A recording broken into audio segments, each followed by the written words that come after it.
The following is a presentation of the BellyUpSports Media Network. The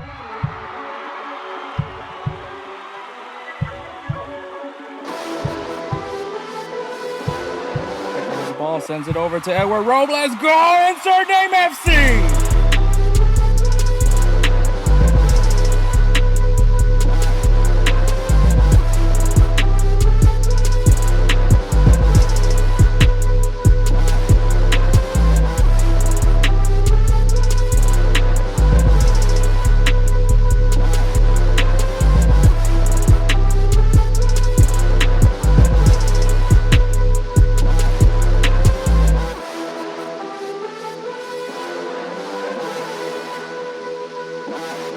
Let's go, InsertName FC!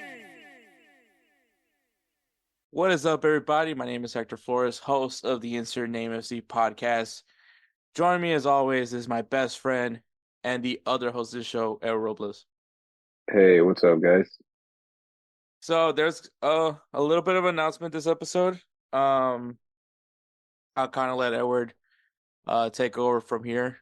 But there's gonna be a change with InsertName FC just for a while. So Edward, I'll let you take over. Okay. Well, basically, I'll be taking a small sabbatical for a little bit, just to have a lot on my plate. Work's been a bit rough, getting back from the flu, all that stuff. You know, the kids, just everything's piling up a lot. So I'm starting to feel that pressure of everything. So I just feel like I need to put a little bit of different things into perspective. I'm just gonna take a small little break, but once I have myself mentally back to normal, I'll be back to the show and recording. And I just don't want to put my worst into it. I want to put my best into it because it's something that we both believe in. So yeah. Yeah, guys, I just want to, and also Edward, know, obviously, like when I decided to start InsertName FC, and Edward can tell you, he was the first person I reached out to. Oh yeah. So I told him what I wanted to do. I told him if there was any moment, any time throughout this time where it's not fun for him anymore, that I have no issue with him stepping away. And one thing, I don't want this podcast to be a stressor. This is literally, weirdly enough, this is actually one of the few times me and Edward actually get to hang out because, you know, with life and everything like that, we don't really get to see each other very often. So this is kind of, in some sense, it's kind of me and Edward just being able to bullshit around like we would on a normal case. Pretty much. So I understand, and I understood Edward had already a tight schedule as it was when we started the podcast, and I made sure to do everything that I could to make it convenient as possible for him. So I understood that if there was any, and I told him many times, like if you do feel that you need to step away, there's no hard feelings. I get it. I'm gonna tell you honestly, man. Sometimes I'm burned out too, but I think obviously some people can handle multiple workloads and others can't. And this isn't a way of saying that someone's better than the other, but obviously, Edward has multiple things going on. Like it's just work and the podcast. You know what I mean? Whereas Edward is working, fighting the kids, his stresses, and he's a father of twin boys. The kids, and then also my parents, with my mom being not healthy, being so yeah, that also puts a lot on my head. I'm her how you say, I'm her caretaker, so I have to be the one getting her medicine ready, getting everything done, going to the pharmacy, which ironically I did go right after work.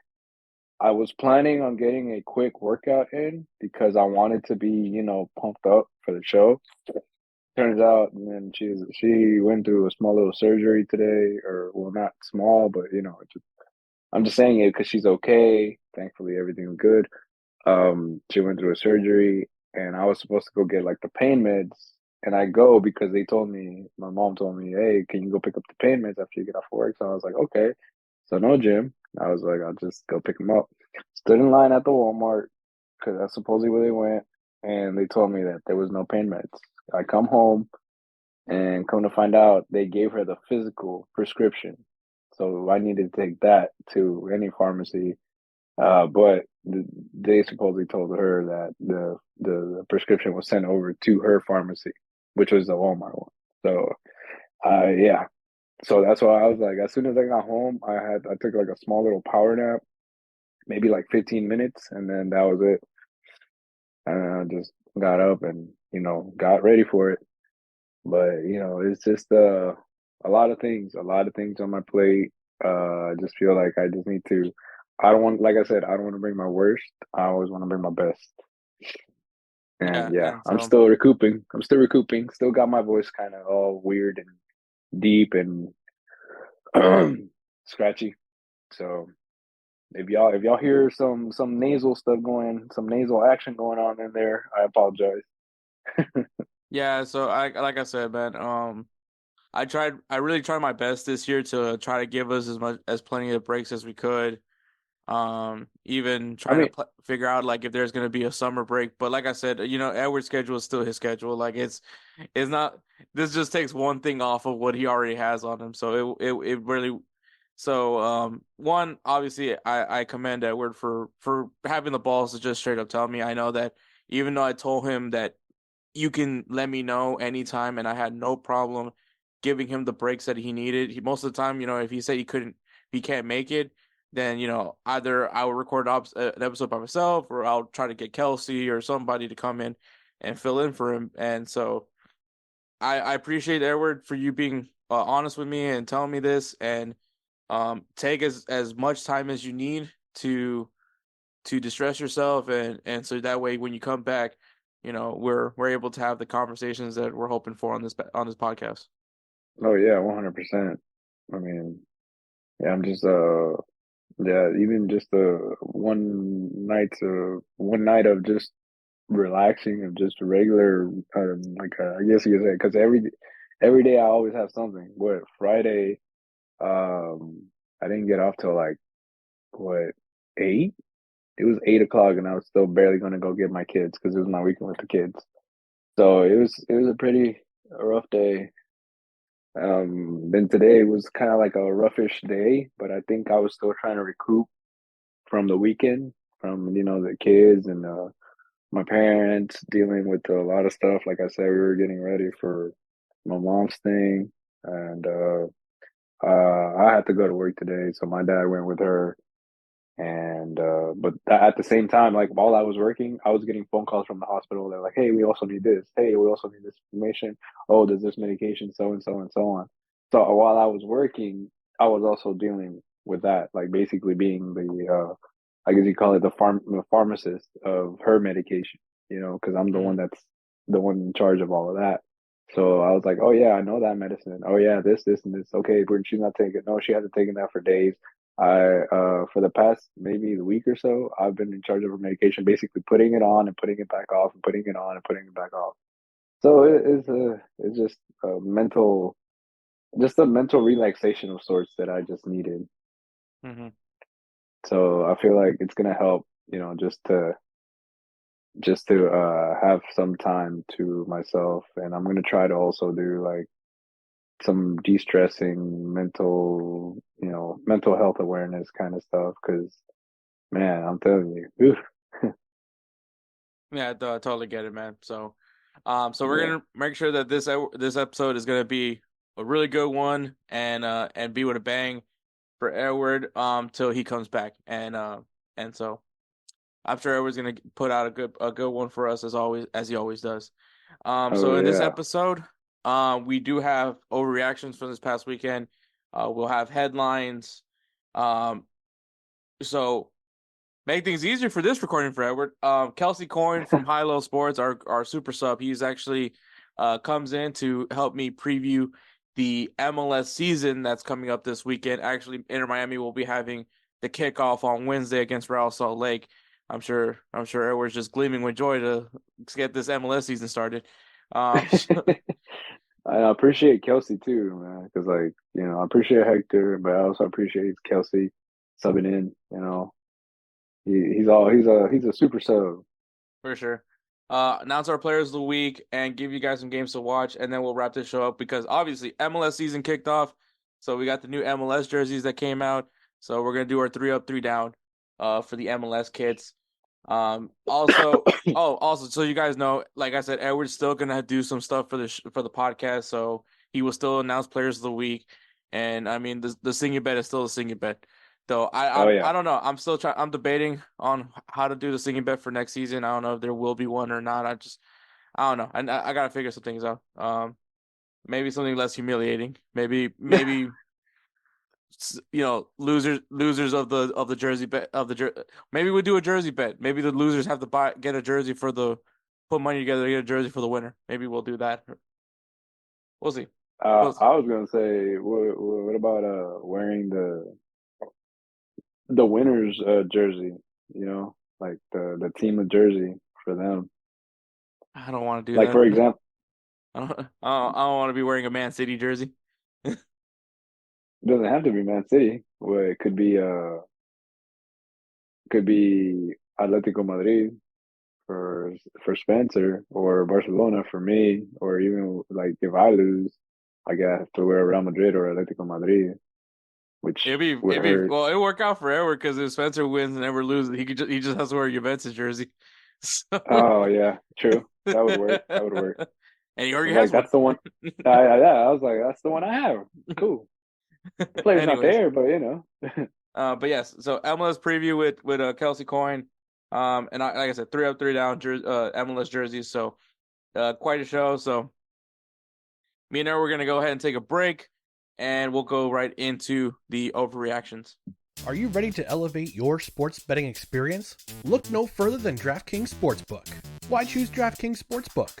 Unmatched variety. Bet on your favorite sports leagues or discover new ones to follow. Live betting. Test your instincts and feel the adrenaline as you bet in real time while the game unfolds. Promotions and boosted odds. DraftKings keeps the excitement going with a range of promotions, odds boosts, and special offers. And a user-friendly interface. Whether you're a seasoned bettor or new to the game, DraftKings' intuitive platform makes placing bets a breeze. Ready to dive in? BellyUpSports has partnered with DraftKings Sportsbook to give you an exclusive offer. Sign up at dkng.co/BellyUp150 and new customers will get $200 in bonus bets instantly when they bet $5 or more. Don't miss out on this opportunity to take your love for sports to the next level. Sign up today and let the games begin. Please gamble responsibly. 21 years or older. Eligibility restrictions apply. See website for details. All right, guys, we're back. Make sure you guys follow us on Instagram and the X at InsertNameFC. Also, you can find us on TikTok at insert.name.fc.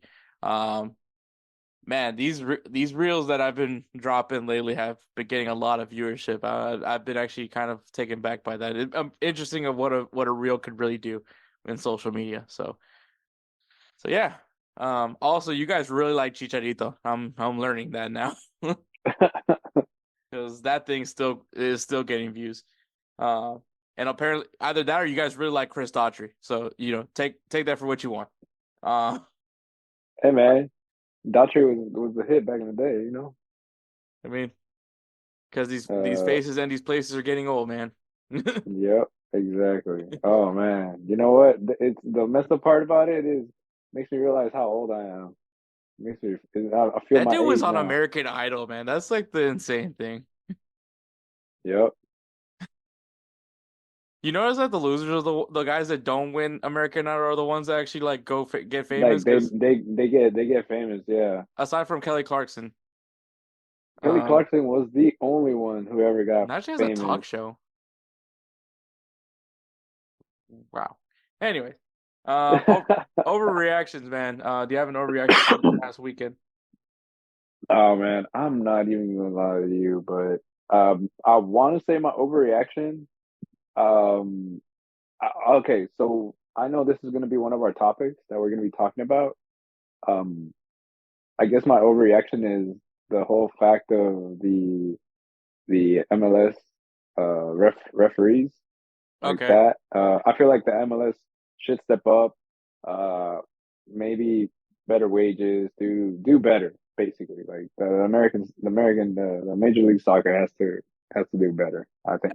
MLS has done a lot of stuff, man. My overreaction does also involve the MLS because it is just announced that that the MLS has been saying that they don't want it, that they don't really want to do the U.S. Open Cup this season. As a matter of fact, their decision was to let their MLS Next Pro team, play for them instead. And I mean, to me, this whole thing is stupid. And the only reason why I say it is stupid is because you guys were doing that anyways. It's just that instead of them being, the MLS Next Pro, they're wearing the MLS Next Pro jerseys, they're wearing the first team jerseys.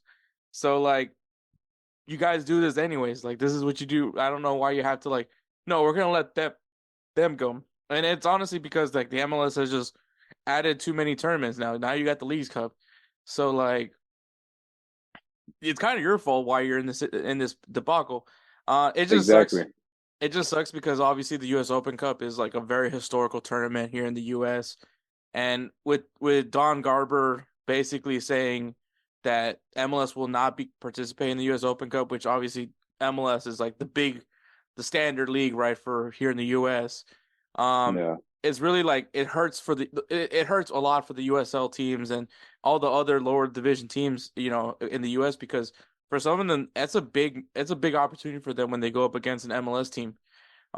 It's great for them for ticket sales and all that. So, I don't know what MLS is doing. We'll definitely talk about the referees because that's actually a topic, one of the headlines for this episode. Yep. But yeah, it's disappointing. It's disappointing that the U.S. Open Cup is being treated like this because and I'm not saying this just because I'm a Dynamo fan that also the Dynamo won the previous U.S. Open Cup, and I get that, but it's also the fact that just this is the one thing that we have that maybe we can flex with the Euro snobs because this is basically our FA Cup. It's an open tournament. It's anybody could compete for the Open Cup, and anybody has a shot at winning the Open Cup. We've had USL teams be close to winning it. As a matter of fact, Pat Onstad, current general manager of the Houston Dynamo, he was part of a team that no one thought was going to win the U.S. Open Cup and won it. It was one of the biggest underdog stories. I think I remember that. That was a long time ago. Yeah. Pat Onstad is now general manager, so let that sit in. So, yeah. Wow. But yeah, that's wasn't just he? I was about to say, wasn't he with Dwayne De Rosario? Yeah, he was the goalkeeper for the Dynamo that won the MLS Cups. And now he's the general manager of the Houston Dynamo. Dang. Eesh. Yeah, it's just not a good look for the MLS. But you know what? So we'll go right into headlines. Being that we're already talking about MLS, we'll go to the MLS one. So what Edward was mentioning was, so MLS and the referees are having a standoff. So pro referees are also known as professional referees organization. That has to be the dumbest acronym I have ever heard in my fucking life. But all right. All right. If you guys have listened to this podcast, and Edward could definitely tell you, I've complained about these referees for a long time. I don't know. Yeah, there's a good chunk of episodes. There's a good chunk of episodes where I have definitely bastardized the name of the pro referees. I've said some really mean things about these refs, and it's also, now that I know what their acronym stands for, pro referees. The acronym for pro referees is Professional Referees Organization. Your acronym is literally the first word, so now I even hate you even more. But yeah, so the referees, they want more money. I mean, go figure. MLS now has Messi, now has the Apple deal. So there should be an influx of cash coming to MLS, at least you would hope so. And the referees, well, they want a better cut. Obviously, this opens up with more money. That means better investing on training, better investing in traveling arrangements. So it, maybe it improves the quality of these referees, which isn't really saying much right now. So now they're in a standoff. They're standoff with these referees.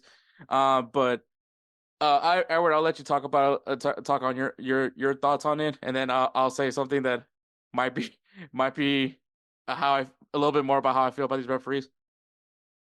I mean, truthfully speaking, I mean, the thing is, I'm gonna come at this from a, I guess you could say, I'm trying to help out the refs. I guess you could say because yeah, MLS is gonna make more money now with the Messi deal going, the Apple TV deal, basically all of these new opportunities for them to get money. And mind you, personally, like me, with all that money, I would feel that, maybe then they would try to do like those open academies like they do overseas, like they do in Europe, like for young bucks. But being since they are not going to do that, they can start off with the refs, like try to get them trained more, get them paid, because a lot of these guys, I'm not going to say like, oh, they don't make decent money, but I mean, can you make a living wage off of a ref from MLS compared to a ref in La Liga? You know what I mean? Well, I Like La mean, Liga ref. most of those referees get bought out. So That's true. That's true. That's true. Okay, but you know what I'm saying though. no, I get 100%. No, because I mean, yes, these referees need representation as well. They need to be, they need to be financed just as much as the athletes are because they're out there with you. They're there to make sure the game's being played right, make sure that the game's going smoothly. And obviously now MLS is adding some new rules where they're trying to reduce the milking that players do, Yeah. like the guys that take their sweet time to sub out. All things, the little things like that. Like they're gonna try to do more with VAR, goal line technology, which I don't think that's still a thing yet. Um, They which is still crazy haven't because the World Cup featured it, but we still no one wants to fucking use it. So right. you know, okay, uh, it's always the No, what was it? No, remember back in I think it was like the 2010 World Cup, the new technology.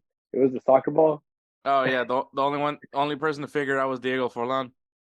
Yeah, that he was the only one that was able to kick that ball just in the sweet spot. Everybody else just basically sucked ass at it. No Yeah, matter who you were, not even Ronaldinho figured it out. Ronaldinho just kicked it and it just boom. But yeah, it's just like, it's interesting. but yeah, I mean, it's like you said, like with all these new things, like basically new rules that are coming out, and yet they're still going to be paid like average Joes. Yeah, Eh, and also eh, with the new resources that the MLS is getting, like MLS should be able to do a little bit better. Um, yeah, but I will say this, like obviously, as someone that has complained about these referees for very much a good amount of time, um, I could probably say that this could be, it could go two ways here. Like it can honestly go two ways for the professional referee organization. I let me give a minute to just remember that that's the acronym. Um, so it could go two ways, and obviously we've seen it here in the U.S. what happens when you have replacement referees. If you guys remember in the NFL season, I forgot which year, but there was a year where the referees had a strike as well. Also didn't agree with the CBA, oh and you yeah, had the that's replacement right. referees, and then everybody remembers the controversial Green Bay Packers Seattle Seahawks game where you had one referee calling it incomplete and the other one calling it a touchdown. Oh yeah, and So then they went to like the end zone, and they were like still talking to each other, like, yeah, like they were just still trying to like figure it out. Oh, it's a touchdown. It's awesome. it was bad. It was bad. So it could go two ways. Either and as someone that's as an MLS fan, someone that's invested in MLS and already hates the referee, already hates the referees in the MLS, um, it could either go really much worse, which is still baffling to me that that's even possible. Um, it could get worse, and the league is now even more frustrating. Or, and here's the other side, Edward. Oh, here we go. These replacement referees are actually better than the pro referees. I mean, it's possible.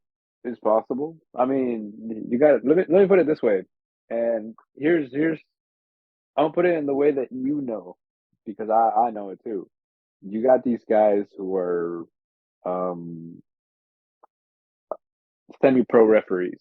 They referee indoor soccer. They referee outdoor. They referee got an arena soccer. Like they do all kinds of stuff.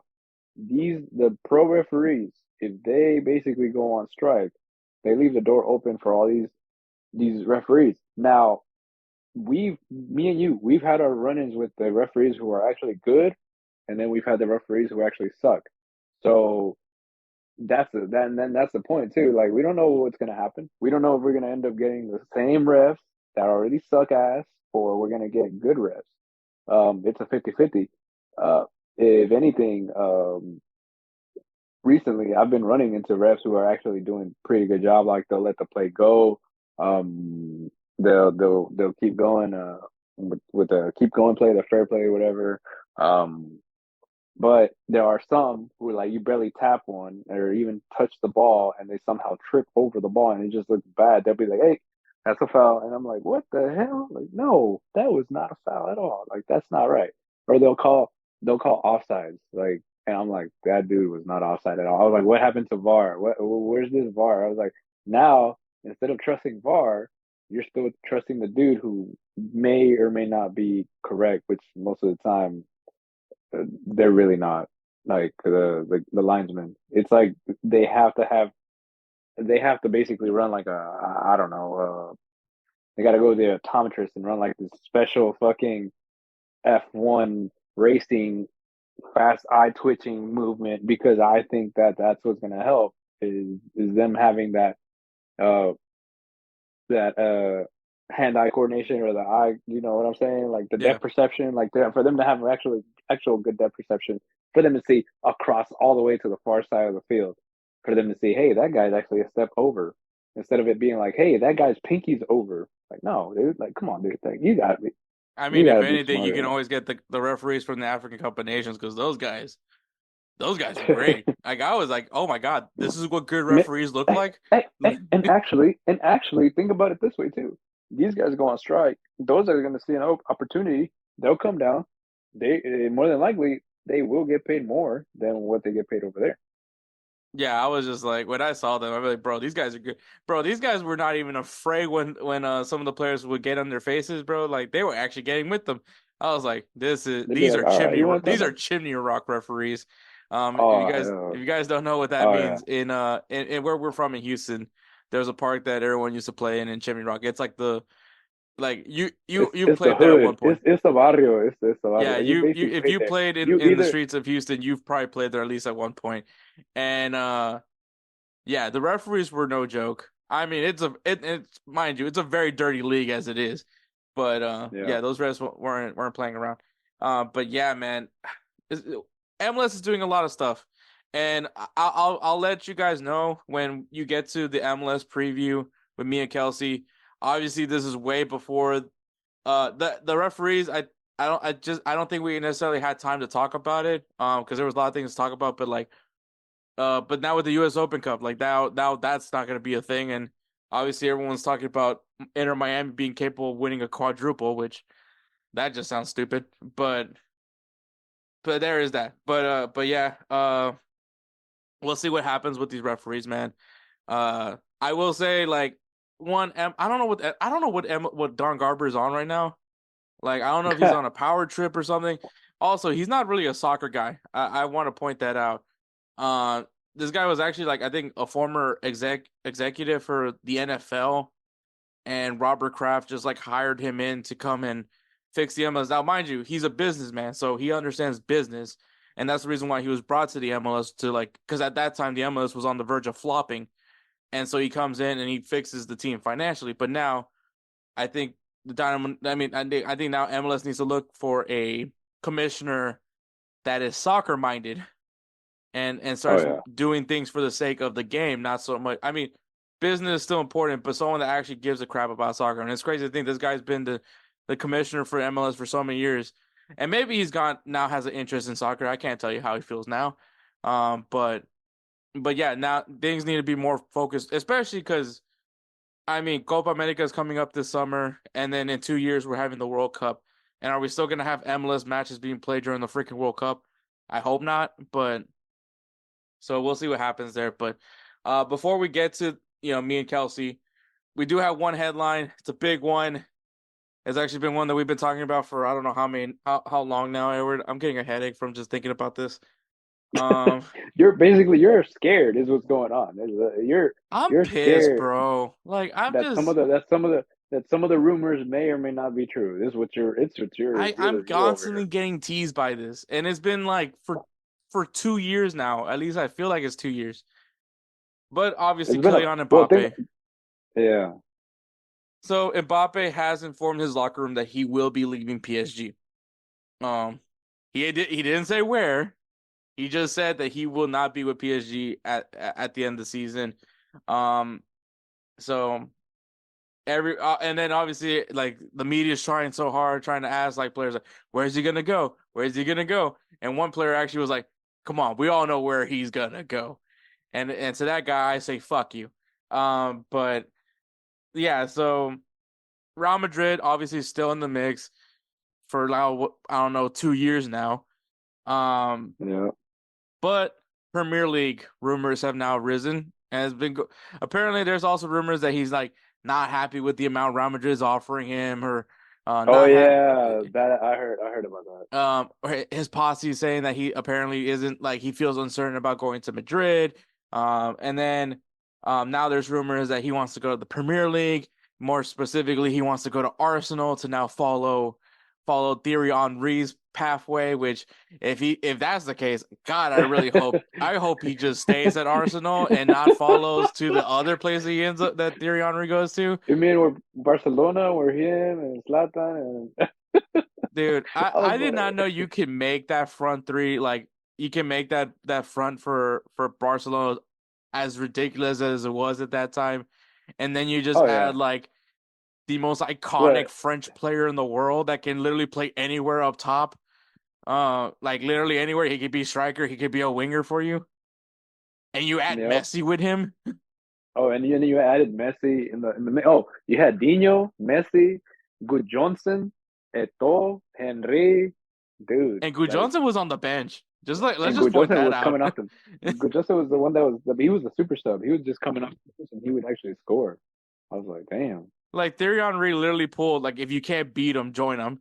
That's Yeah, literally pretty because much. he beat because Barcelona beat them in the Champions League final, and then he goes joins Barcelona and finally gets his Champions League trophy. Which I'm not Yep. mad at him for that. I mean, it's Henry, but yeah, but yeah. So apparently, there's rumors that he might want to go to Arsenal to follow Thierry Henry and become a legend there. Dude, There's if he also actually pulls that off where he actually makes them win the league and let's put it he makes them do that, bro, I know you'll be happy. You'll be happy. yeah, if it's I And mean Arsenal would be the consolation. Just as long as he doesn't necessarily like literally follow, as long as he doesn't literally follow Thierry Henry's next you know, pathway. yeah, As well, long as he next doesn't you do that, know, I'm fine well, with it. let me put it this way. Let me put it this way. In order for him to follow that footstep, Barcelona has to be good in money wise, and we both know that's not gonna happen. That's very true. So thanks for that one. Yeah. And also the other rumor is Liverpool, which I mean if Ooh. you lose Jurgen Klopp and you gain an Mbappe, it's like who cares who our coach is now? We just got freaking Mbappe. Well, okay. The thing is, and we talked about this. As long as Jurgen Klopp leaves the blueprint and whoever comes in follows said blueprint, oh, they'll be 100%. And then you get Mbappe. Like if you get Mbappe up there, oh my God, dude, you got a team for years, dude. Mbappe You don't and have to, Darwin Nunez. bro. Nunez, you know what? If anything, Mbappe could play left wing, like just like he does at PSG, and you got Nunez up front in the mid. Yeah. Dude, I mean that's just killer. Look, That's I'll just say this. I'll say this. If he goes to English Premier League, which I mean, obviously everyone, best league in the world. I get it. I get it. Um, it would add more hype to him in Holland because obviously they would. You're yeah guaranteed 2 matches of Erling Haaland and Mbappe, versus Mbappe. Yeah, which would be iconic. and that's exactly what I mean. If you think about it, that's exactly what people wanted. Whenever Cristiano Ronaldo was in Manchester United, and then Messi was in Barcelona, and everybody was like, "Oh, we're about to see this match," and nobody was disappointed. You know, nobody was disappointed. But then when Ronaldo went to Real Madrid, that's when everybody just lost their shit. They were like, "Ah, dude, I was sad because I was like, I was a you know me, I was a Ronaldo guy, and I was happy he was in Man U." So I was like, "Yeah, just stay in Man U, just stay in Man U." But then I was like, I could see why he would leave because one, Alex Ferguson isn't going to be there. You Mm-hmm. know, like I could see that. So he went ahead and he did his move. He wanted to play with them, and I had no hate on that. Hmm. So, but I was like, damn, bro. I was like, shit. I Nah, was I like, believe that. those years, the Ronaldo Messi years in La Liga, bro. Those were some great games, like back and forth, back and forth. But So I not only mean, were there La Liga games, but you also had Copa del Rey matches. You had Copa del Champions Rey, League Champions League matches. matches when they would meet up. Yeah. Dude, So I think there was one year. There was one year where they had La Liga and I think it was in the same month. It was La Liga, it was La Copa del Rey, and it was the Champions League. All and they all had the same it was the same matchup basically. In the month. It was three of them. was that Three the Barca was that the Gareth three Bale? I Uh, think so. That was the Gareth Bale rundown. I think that yeah, Busquets was trying to take him out, and then all of a sudden, nope, he just still ran over Busquets, basically ran around him. yeah, I Yeah, remember that that year. yeah, yeah, dude, that was insane. I was like, when they were, I was like looking at the matchups. I was like, wait, I was like, there's one at the beginning of the week, there's one in the middle of the month, then there's one at the end of the month. I was like, what the hell? Yeah, so I mean, the logic is there for if Mbappe chooses to go to the Premier League because I mean, it's gonna be must watch TV whenever it's Mbappe versus Holland. Yeah, Um, and I mean, Liverpool and Arsenal are two teams that have never shied away from. Well, now Arsenal has not shied away from spending money, but Liverpool as obviously has that track record. You got the Fenway Financial Group that's over there. LeBron James. Um, God, I hope LeBron doesn't try to baby Brom Mbappe. But yeah, like I mean, there's all those factors come into play because like if you really think about it, if he goes to Real Madrid, he's literally that's it. He's the only guy there. Like I don't, there's no Barcelona's like still trying to figure things out. They're dude, putting Barcelona is still trying they're using duct tape right to. now to keep things afloat. They're Um, not even using. They're not even using duct tape. They're using masking tape. They're using the wrong kind of tape. That's what's going on right oh, it just keeps slipping off. now. Yeah, Um, yeah. no offense to Atletico Madrid, but I mean like we're not even talking about Atletico Madrid right now. We're talking about Girona. So Yeah, like yeah, it's not necessarily like the best time to be coming to La Liga. As much as I would love Mbappe to come, I know there's a lot of like big Madridistas, and I mean I'm there with you, but I know some of them are going a little crazy saying like, oh, if Mbappe comes to Real Madrid, he's gonna have a better first year than Holland did. Which I mean, Holland, dude. I don't think Oh my anybody could ever lord, have the first year that this guy had. The dude had a fucking treble. The guy was the leading goal scorer in not only in the Premier League, but I think also in Champions League as well. I could be wrong on that one, but don't quote me. Dude averaged a goal but a game. he averaged So, a goal a game. um, It was ridiculous. And the some may thing is, say he got robbed of the Ballon d'Or. I may agree with that. I'm not gonna disagree with it, but I'm not gonna agree I'm with not it gonna. either. I'm not gonna deny that or agree That with it. I'm that's a in the same boat conversation as for you. another day. Um, Yeah. he is a Roosevelt Spencer Player of the Year award winner. Yep. Uh, Yep. Yep. but yeah, no, this guy, yeah, like, bro, this is like playing FIFA like on beginner Mm-hmm. and just going crazy. And you know what? You know what? Actually, what I actually like about him right now Oh, too also he broke a is record. He broke he this. broke a record. Yeah. What do you break? The most goals in a single Premier League season. Oh, that's And that right. was like a Yes. record that was there for like years. It wasn't like no one like everyone's like no one's gonna touch that record. And Holland's just like hold my beer. So I was like, hold my water, guys. I yeah, got something to show let's you. be honest, man. Let's be real. It's freaking Diesel. Um Yeah. No, the thing is with Holland, what I like about him this season right now is he's not just playing to score goals. He's actually working to make plays. Like he's doing assists. He's actually looking for passes. He may not be like the best passer, but he's still looking for that, which is very admirable. Holland's like if Zlatan was actually compliant with Pep. Yes, exactly. This is what Exactly. Pep wanted from Zlatan. This is what Pep wanted when he ended up be like, okay, pass the ball to Messi. He's like, no, I don't want to pass the ball to Messi. And then that's when Messi would What just is okay, pass? well, he'd be like, What's a you look pass? at this dude's you look at this dude's video game controller. He don't have a square or the X button in the Xbox. He or the X at all. He's just like, oh, He's like, just tapping just one button circle, tap. yeah, circle, Yeah. B. Yeah, it's insane. But yeah, but going back with Mbappe, like do I think he can have some sort of like for one, the record for La Liga most goals in a season is held by Messi, where he just went fucking bonkers. Oh That God, was what was part of it that like? I 90 think it was goal like that 90 goal year. 93 goals that year. Yeah, but that Like was throughout all competitions. I think it was like maybe 50 yeah, something that he scored. 50 something. It was like, yeah, that record still hasn't been broken. No, and it never will. If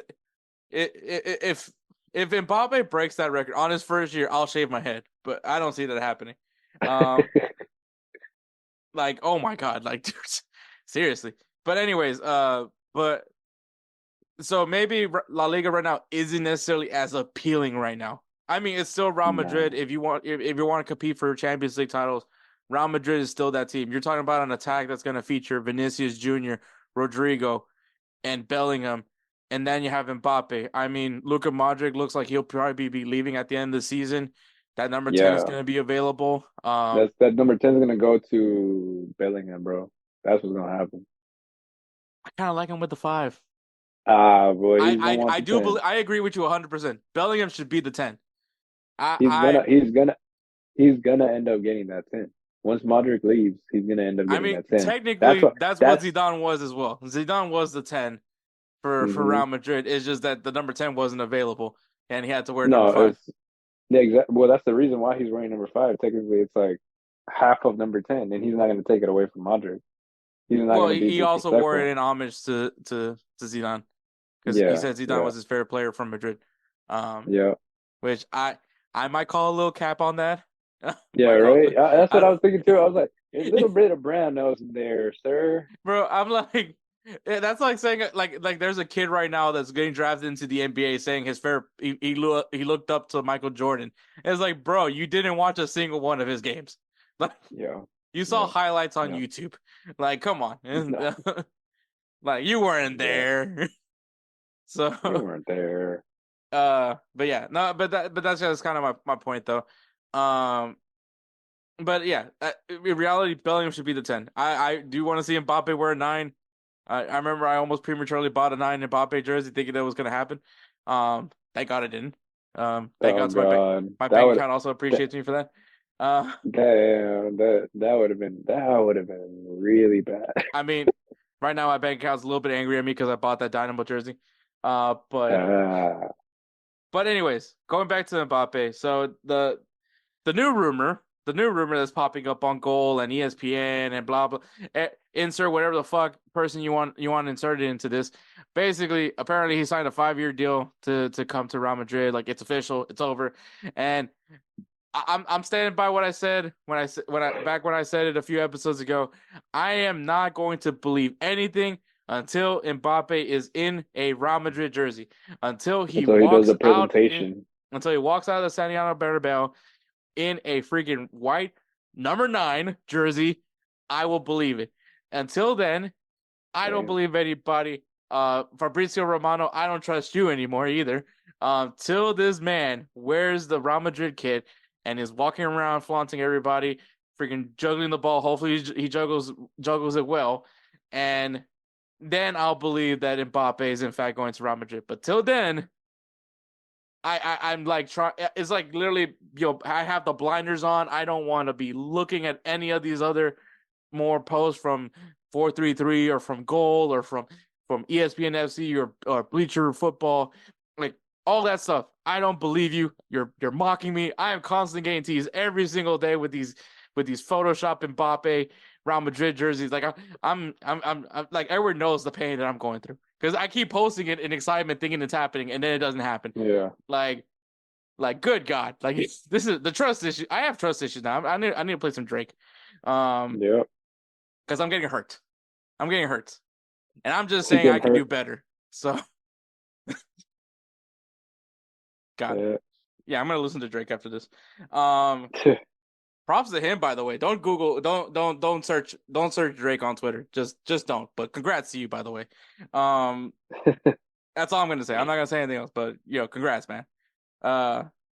If I'm known for that, I'll be happy for myself. But let's be honest, that's not what I'm known for.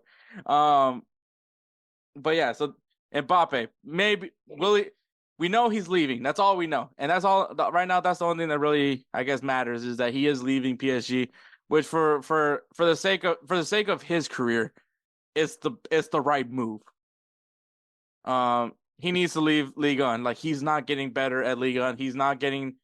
Remember, Edward, you mentioned it. The reason why he was considered second in the Ballon d'Or race, right? Yep. Was because or what? Well, yeah. Was he? No, he was third, right? Yeah, because it was Messi, Haaland, and then Mbappe. So despite having one of the most amazing World Cup performances in a losing effort, but despite having an amazing World Cup performance, he finished third to a guy that wasn't even in the World Cup. And that should just tell you about the fact that being in Ligue 1 hurts him. So, for his sake, he does need to leave and go play at a better league. A better league with a better chance of winning a Champions League title. Because let's face it, PSG is never going to win a PSG title. Actually, I'll shave my head if PSG wins a Champions League title. God, I hope that doesn't backfire on me. God, that is I don't know, man. That might be Mbappe's last thing to do before he leaves. It's not gonna happen. There's too many good teams right now in the Champions League. There's too many good teams. That's true. I think that's the whole point of the Champions League. Hence, you know what I meant. It's almost as if they're champions. It's like. I feel like I don't know. I can't put my finger on it, but what was the dude who always states the obvious in UFC? Who is that? Joe Rogan. They would do like Joe Rogan. There you go. Yeah, it's almost like that. It's like, yeah, man. It's like it's always the guys that come in first place that are always playing these big teams. And I'm like, yeah, no shit, dude. Fuck you. Can you take your sabbatical already? Be like, damn it. I was hoping it wasn't gonna happen. Damn, you take a 15-minute nap and you could do this? Yeah, imagine on a full night's sleep, bro. Man, I can't wait. What was it in the other guys? Like, imagine where your career would have gone if you didn't shoot Jeter. Oh yeah, right. Oh my lord. All right, but yeah, Mbappe leaving PSG. That's all you gotta need to know. So we're gonna go ahead and take a break, and then you'll hear me and Kelcey preview the MLS season, and then you'll hear me and Edward back for Players of the Week. So enjoy. Righteous Felon Craft Jerky is the official jerky of BellyUpSports. For over a decade, Righteous Felon Craft Jerky has led the American meat snack revolution by concocting delicious, adventurous, U.S.-sourced jerky recipes for uncompromising carnivores across the country. With 15 different flavors to choose from, Righteous Felon has all jerky lovers covered, and by using promo code BELLYUP, you will get 15% off your purchase at RighteousFelon.com. Do your taste buds a favor today and rip into a bag of Righteous Felon jerky. All right, guys, what is up? It is MLS. MLS is back. Actually, season started earlier because I guess they wanted to do a Wednesday night game for the kickoff, if you will, which is Inter Miami and Real Salt Lake. So by the time this episode drops, that game's already been played. So there's that. But that doesn't really matter because it still doesn't affect how we feel about this coming MLS season. Of course, joining me for the sake of the MLS coverage, we didn't have Edward because Edward just doesn't really follow MLS and he doesn't care to ever plan on following MLS, even with Messi in the league. He still has no. Basically, the 2015 Barcelona is now in Inter Miami, but he still has no interest in it. So we bring in the super sub, step in, and that is, of course, Kelcey Coyne of High Low Sports. Welcome back, Kelcey. I appreciate it. I love every time I get to come on and talk. So, getting to talk MLS. I am still shocked that Edward has not made the conversion yet to, at the minimum, being an Inter Miami supporter just because of Messi. I figured Messi would have been the key. I thought so too, but I think it's also because Edward's very reluctant about wearing pink. So... That's fair. Okay, so Lewandowski needs to come over, and Lewandowski needs to go to like LAFC, and then he can wear black and gold. You know what? I'm really would be intrigued to see where that tug of war goes. Like, I mean, obviously he's gonna ride with Messi, but like, I mean, that's Lewandowski. And yeah, the black and gold black colors. and pink jersey, like the mainly black with the pink accents. Does he not want to wear that just because it has the pink accents? I think he was thinking about it, but like, I mean, bro, I don't know if it's just the MLS jerseys, but like, these prices are crazy, man. I got the new Dynamo jersey too, but I was just like, it's like, yeah, almost $200. And I get it that I got the authentic one, but like, yeah, it just prices are a little bit insane because I don't even think I spent that much for like the Europe. Yeah, no, I mean most jerseys we're buying are $80 normally, 120 if you get like a fancy version. Unless you get NFL, like I mean, obviously NFL is a big different conversation, but with soccer, I don't think I've ever paid more than 120, and that was for the authentic Liverpool jersey back in like 2008. Yeah, that's what like the prices for a replica jersey in MLS is what I would be paying for like a Real Madrid jersey.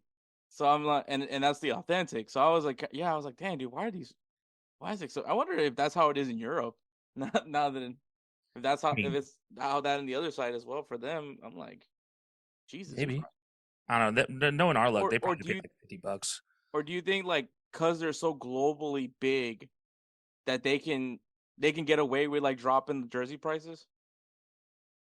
Yeah, I mean, as far as overseas, yeah, I think they could get away with, because it's so. I mean, to kind of compare, when fitted hats go overseas, the price for those are like $60 US, versus here we pay $34.99 for an on-field fitted cap. Well, I guess now it's bumped up to $39.99, but still half the price. So I do wonder if jerseys are the same, because especially with Adidas being a main sponsor out there, it's their home base essentially. It wouldn't surprise me if they were cheaper European wise. I might have to jump on my VPN and find out.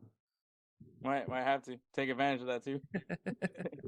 But all right, so we're gonna start out with the Western Conference. What I'm gonna do is basically look back at the teams where they were in 2023, how they did last season, and then we'll talk about the players as we go down with it. But so just so you guys remember, the 2023 playoff teams from the Western Conference were St. Louis SC, who was first place, Seattle Sounders, LAFC, the Houston Dynamo, Real Salt Lake City.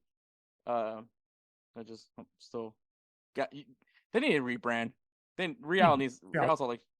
Yeah, I mean, I don't know. I was there when they were brought in RSL.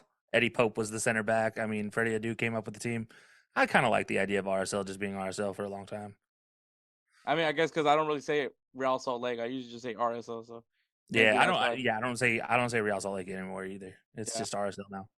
Vancouver Whitecaps and FC Dallas. Those are the teams that made the playoffs. The teams that made it in that wild card, I'm not going to count them as playoff teams, but the teams that made it into the wild card are Sporting Kansas City and the San Jose Earthquakes. And the teams that missed the playoffs were the Portland Timbers, Minnesota United, Austin FC, LA Galaxy, and the Colorado Rapids. So looking into this season, lots of things have changed in the landscape, especially in the Western Conference. Is there a team that you're prepared to put that bust label for 2024? I mean, I feel like it's a low-hanging fruit to say Inter Miami, but for those Western Conference specifically. Okay, Western Conference, yeah. Okay, so Western Conference, I mean, there's not. Kind of my comparison was going to be there's not really a team like that for me in the West. So, I mean, it's hard to always go against RSL. I hate to say that. They've just kind of built themselves into, hey, we're going to make the playoffs, and we're going to at least make it competitive. I'd say the same thing about Seattle. Also hard to go against Seattle right now. But I'm gonna say I think it's still LAFC. I think LAFC is still the kind of the team to watch. They are still They're the a busts. team led by Carlos Vela, so it's not like they're going anywhere. He still runs that off Wait, did Carlos signed?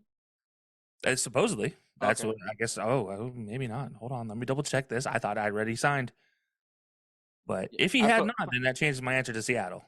Seattle being the busts. Yeah, I look at that and I'm just like, okay, it's time. Yeah, that could be a very interesting one to see. Especially the rebranding now for Seattle. They just went and got Pedro de la Vega. Interesting addition. I know that in EA Sports or FIFA, depending on which one you're playing right now, he's always one of those high-profile Argentine players from Argentina, the Argentina league. But obviously, EA Sports FC isn't a very direct reflection of what real life is. I mean, remember, Barco was supposed to be a 90 rated player by the time he's in his prime, and it ain't looking like that. So that's fair. I mean, wouldn't it be ironic though, just their 50th anniversary, that it's just not a good one for them? Yeah, that would be like you break out a 50th anniversary jersey and everything, and then just like from nowhere, just we made the playoffs the last couple of years. Jordan Morris is here. Still have everybody else. Carlos Rodon, everybody. No, we're good. Yeah, it would be intriguing. I think for me, the team that I'm prepared to put the bus label on, I can see it be San Jose. They haven't really done anything in the offseason to really excite me. They did lose Cade Cowell. I'm not saying that it's like a significant loss or anything, but that was a pretty big chunk of their attack was using his pace. And now he's over in Chivas de Guadalajara. So I really haven't, besides Jeremy Obobisi, I don't really see any player right there that really takes me like that this team can be fairly competitive, and maybe even a hot take come trade deadline. Maybe Jeremy Obobisi is one of those guys that gets offloaded. He was supposed to be so good too. Yeah. He was supposed to be the young kid out of Portland that was fantastic, and then he ended up like just never being able to start there, and then ended up in San Jose, I guess, right after that. Yeah, never turned out. So yeah, I think if I'm gonna put the bus label on anybody, it's gonna be San Jose. So we're gonna start with the ugly. Now we're gonna start off with a team that you feel is gonna fall off a bit this season, and what's your fallout team? Oof. So this one's I'm gonna go right back to what I was saying about LAFC. With Vea, whether he's there or not, I think it kind of doesn't really matter in my eyes. I think you see the dip in LAFC. Yeah, because he shines. He's still old. It is what it is. He's been fantastic for so many years, but at the same time, like you lose Crepeau you let Crepeau go to Portland, and you bring in Hugo Lloris, which on paper looks exciting, but there's a difference between the talent. I've always felt that keeping in Europe is completely different than it is in the MLS, and so you bring him in. I don't know if it's a different game. You have to be a lot more physical than you are in Europe. You can't get away with simple flops as a keeper in the MLS like you can in Europe, because truthfully, refs don't really. Yeah, I definitely think Hugo Lloris is definitely going to be in a very interesting matchup. Right now, I'm trying to cover right now because Kelcey is currently. I think I just there he is. There he is. Oh yeah, sorry, my bad. I was sitting here talking and you were frozen. But no, yeah, I don't. Yeah, I just don't know if it's one of those things that is going to work out well. Just because I don't know if the MLS rules are exactly in favor of a European keeper making that transition. But I think beyond that, like LAFC just as a whole, their talent has revolved around Carlos Vela succeeding. And if they don't have him, one, that's a problem. And two, even if he's there, can he continue to lead this team an MVP caliber tick again? And then you have holes defensively that have to be filled as well. And your best guys defensively are guys that are, for the most part, in their 30s. And that's not, advantageous by any means for how the MLS season's broken down. That travel, especially most of these guys aren't used to that travel. Plus, we lost Chiellini. Chiellini retired. Yeah. So that's a big chunk. I think also the other thing for LAFC, man, Denny Boanga, who was your big contributor when it comes to goals. I mean, he might be leaving in the summer. I mean, he's probably slated to go to Europe pretty soon. So, yeah, that's gonna be a Portugal's big. calling. Yeah. But yeah, I don't know. I don't trust LAFC, if that makes sense. Like, I think they've been too good too fast, and this happened a lot of times with a few teams, expansion teams, really. They come into the MLS, they're good immediately, but then their guy that got them good gets old, and then you start to see them fall off because they're not prepared for it. Yeah, I agree. I think for me, the team that I see possibly having a fallout, and it's gonna hurt me to say this, but I'm actually going with the Houston Dynamo, and the reason why is because you're gonna be without Nelson Quiones for the entire season. He injured himself during Olympic qualifiers, so he's out for the year. I believe it was his ACL. Hector Herrera is out at least for a good while. He dealt with an injury. He's actually right now He's now going through rehab over in Spain. So he went to Spain to get everything taken care of. But even so, that's still a big timetable. That's still a big loss, at least early on in the season. I think you still have a really good core of players. I'm not saying they're not going to be in playoff contention. I just see that there's going to be a dip with Houston Dynamo. You're adding Champions Cup into their list of competitions now. I mean, there's 4 competitions that are now in play if you're in MLS, which is Leagues Cup, Open Cup, now Dynamo have Champions Cup, and obviously the MLS season as a whole. So this roster is still pretty thin for what is being asked with all these competitions. So I think that is going to be a really big factor. And the big question mark is going to be, does Sebastian Ferreira step up at the 9th position? And how do they handle right now with the injuries that the team has, which obviously the big one is Ache, but also Nelson Quiones, who really took over in the second half of the season and looked like to be a very promising young player from Colombia, who's going to help fit in that role. Do we see Bassi on the left side, or do we even see Ibrahim Aleyu take that side as well? So I'm not saying that they're going to fall out and not make the playoffs. I just think that we're going to see at least they'll probably have a pretty slow start, where hopefully once Hector Herrera is fully fit, that core gets back in the group, and they'll be back into it. I'm not worried of them not making the playoffs. I'm just worried about how they answer with the losses that they're going to be having. Yeah, I wholeheartedly agree. That's a team that you look at, and you mentioned the losses, but I also look at the youth side of things. And we talked about this a little bit last year. While there is a good youth setup, it feels like they don't transition their youth into the team as effectively as they should. Mm-hmm. And, look, I mean, there's players coming out of Houston that are getting transferred to every other team in the MLS and then starting the next year.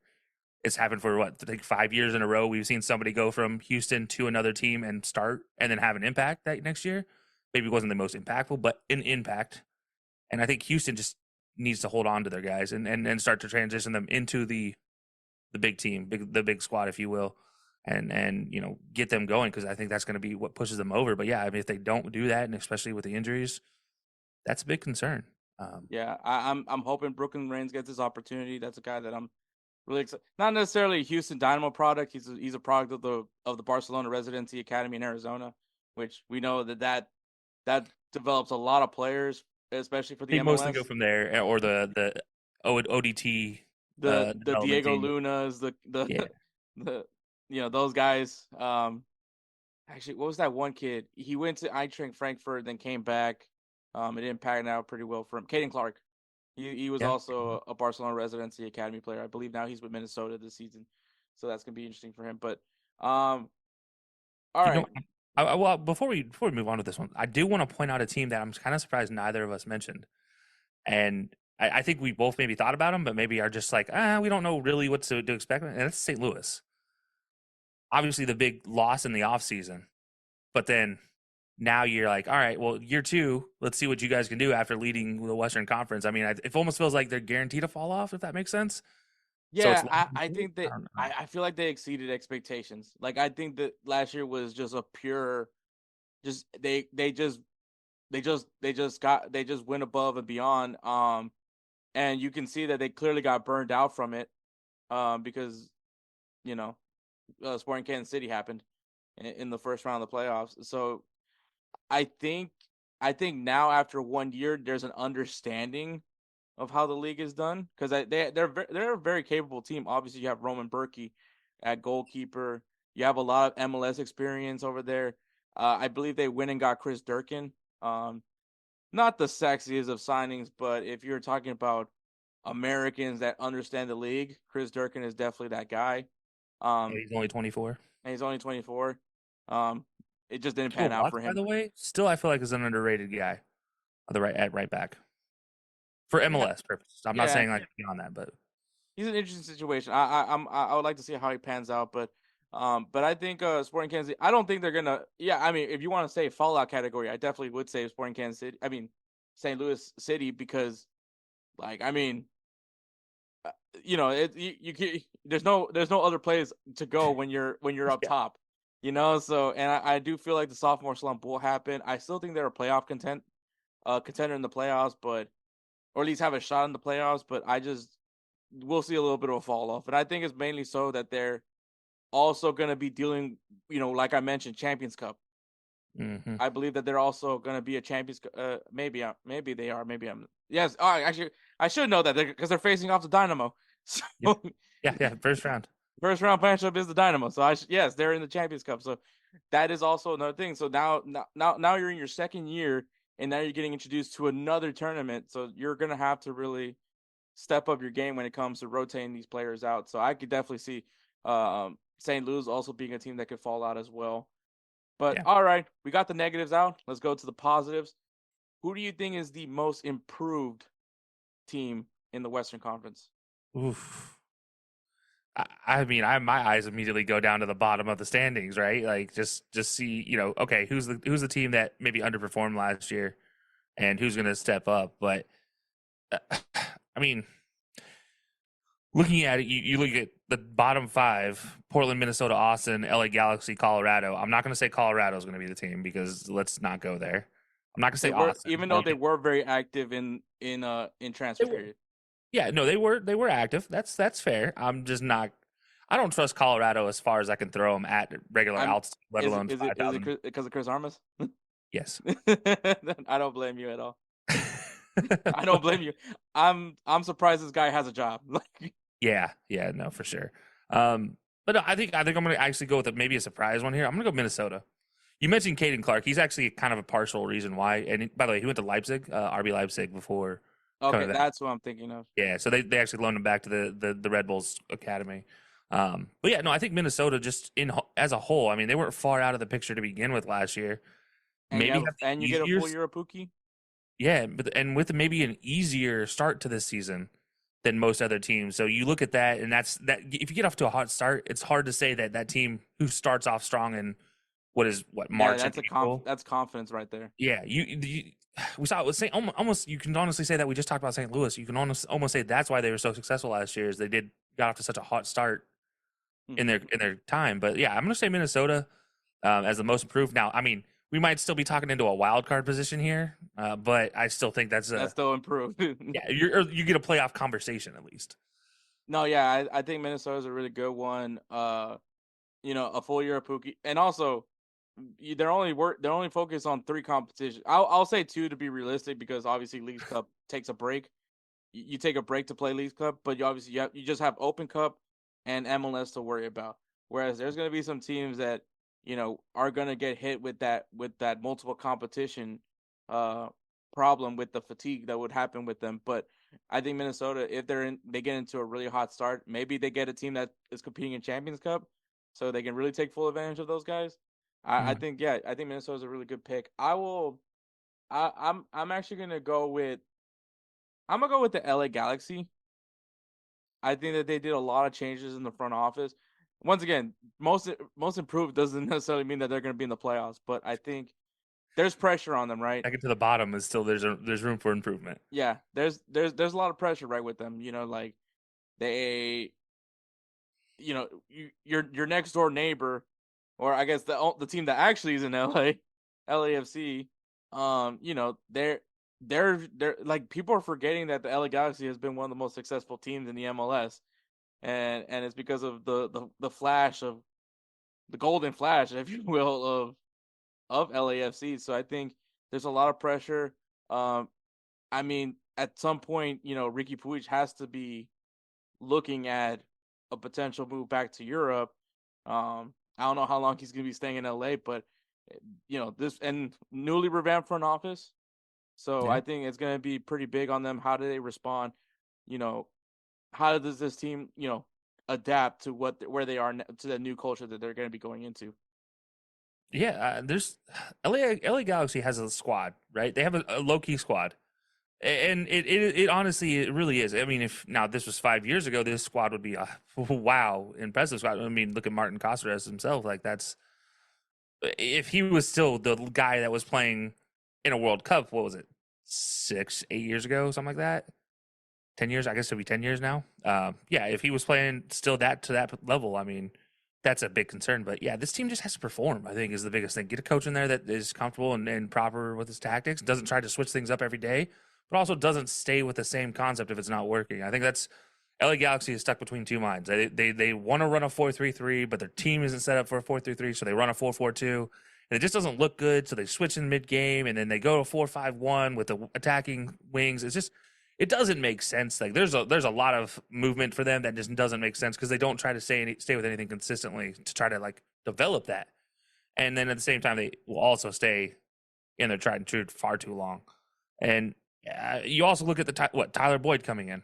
You think he could make an impact? I think he left. I think they let him go to. No, he's still LA Galaxy player with him, I believe. Yeah, he still says LA Galaxy. Really? I thought he went to Nashville. Oh no, sorry, never mind. He just signed with Nashville, actually. Yeah. So never mind. Just kidding. So forget about him then. You still have a squad. I don't care. I'm standing by that. There's no reason LA Galaxy. There's potential there, and I would throw in. There's been rumors about Jonathan Rodriguez right over in America. He's supposed to be set to go make an MLS move. They haven't said any names, and this isn't necessarily a typical LA Galaxy signing because they're usually the ones that can bring in a high profile player. Once again, John Rodriguez, depending on how you feel about Liga MX, I would say if you're a Liga MX fan, I think you definitely would say that it's a definitely high profile move for him, but for getting him. But I do think that is a very good way to shore up some scoring if you're able to get Jonathan Rodriguez. They're also talking about bringing in the Genk winger Joseph Paintsil. Mm-hmm.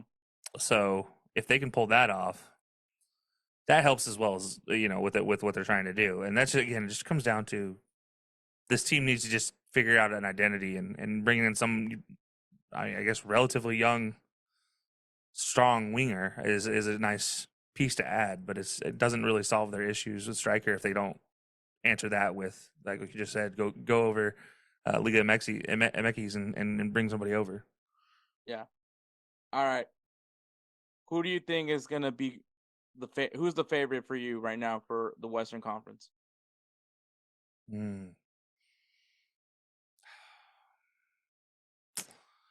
Honestly, it's going to fly against everything we just talked about. It almost feels like because you were not high on Houston on the Dynamo. I actually think the Dynamo have an opportunity here. If they can stay healthy, if they can figure out their young squad, I think they have an opportunity to surprise some folks. The one thing I've always noticed with the Western Conference is it doesn't seem like the favorite always wins the conference. The Eastern Conference, completely different conversation. It feels like every year you're talking New York City, New York Red Bulls, Columbus. Like those seem to be the big three rotating back and forth. I mean, obviously DC United back in the day, Atlanta a few years. But it doesn't feel like the West is always that way. It just kind of feels like who can get hot and who can stay streaky. And given a time period where everybody's healthy, you have an opportunity for Houston to make an impact. If everything works out with Houston, I think they have the most odds-on chance to actually succeed and win the West. Does it mean anything in the playoffs? Probably not. But at least to get there, I think is a good opportunity. But yeah, that's I'm gonna go as kind of a surprise pick with there. I mean, I'm not against it. I think the Houston Dynamo, especially in their history, has been one of the better teams in the playoffs. Have probably one of the better playoff records than anybody in MLS. And that's because like when they are in the playoffs, they usually go pretty far in it. The only reason why I said that there's going to be a fallout with the Dynamo is purely just because of how they are right now initially with the injuries, and also because there's still question marks at the 9 position. Well, I mean, up top just in general, there's a lot of question marks behind it. But I do think that they're still going to make it in the playoffs, and they can still make a very good run. So I agree with you about the Houston Dynamo. I don't want people to think I'm going to be a homer and pick the Dynamo, because I don't really necessarily think that they're the heavy favorites. But there's a little bit of a caveat with this team. But, when we saw them in the second, especially near the end, securing a wild card spot, beating St. Louis SC and their new rival, if you will, The real rival there. their real rival now. Sporting Kansas City shows you, man, when they're healthy, they are a lethal team. Have they made any big signings initially? I don't think so. I think January will be the time where we'll see something more significant for them. But a very healthy Polito, even Russell, even though he's up there in age, could still be very lethal. I do believe they signed Memo Rodriguez, which is a Houston Dynamo Academy player that Kelcey was mentioning. Maybe not the best of not the top of the MLS spectrum, but when you call his number, he will perform for you. I think Sporting Kansas City, fully healthy, I think could be a very dangerous team in the MLS. Yeah. Also, I Tim think, Melia is also a great goalkeeper. well, I mean, they also have Steve Clark. Steve Clark's in the Houston Dynamo. Yeah, sorry, I went complete opposite direction there. But yeah, no, I agree. I don't know. There's an opportunity for everybody, as you mentioned. Memo going over as well as. God, it just continues. Houston, why did Houston keep putting out good players to every other team, but they can't do it themselves? I mean, speaking of players that left the Dynamo to have success elsewhere, Will Bruin actually announced his retirement. That's an MLS draft pick, but I mean, one of the few draft picks that actually stayed with the Dynamo. Yeah, finally. That guy is. I remember watching him in North Carolina his senior year. That's a long time ago. Yeah, dude definitely played for a long time. But all right, so that is the Western Conference. Moving on to the Eastern Conference. I mean, before we started talking about these teams, man, so a lot of people really think Inter Miami is capable of winning a quadruple. Yeah, sure. Thoughts? I sure. Whatever you say, but if anybody's watched any basketball recently, you know all about superstars taking breaks. So which competition are they going to be able to win without Messi, without Sergio Busquets, without everybody on that squad? Yeah, it's like Alba. Yeah, take your pick of which guy is not going to play, and it's in a competition. That's going to be the one that they probably don't win. I mean, that I'm not about to ask Leo Messi, Sergio Busquets, Jordi Alba, and Luis Suarez to sit out here and play what it would be 80 games at their age. If they win, let's say they're trying to win a quad, there's it would CONCACAF be about Champions 80 Cup. games. They're gonna have the MLS season. There's US Open Cup. Leagues Cup, but obviously that's a break. Yeah, there's a break. Yeah, there's a break for them for that. They're only gonna be playing in that tournament. But it's just not realistic. Someone's going to be out for a couple of weeks. Yeah, and also the League Cup takes place at a time where these European players, despite the fact, yes, they've been in the league for at least half a year for most of them, except for Suarez. Oh my God, I didn't even think about it. Some of these guys might be playing in Copa America and Gold. Well, Copa America.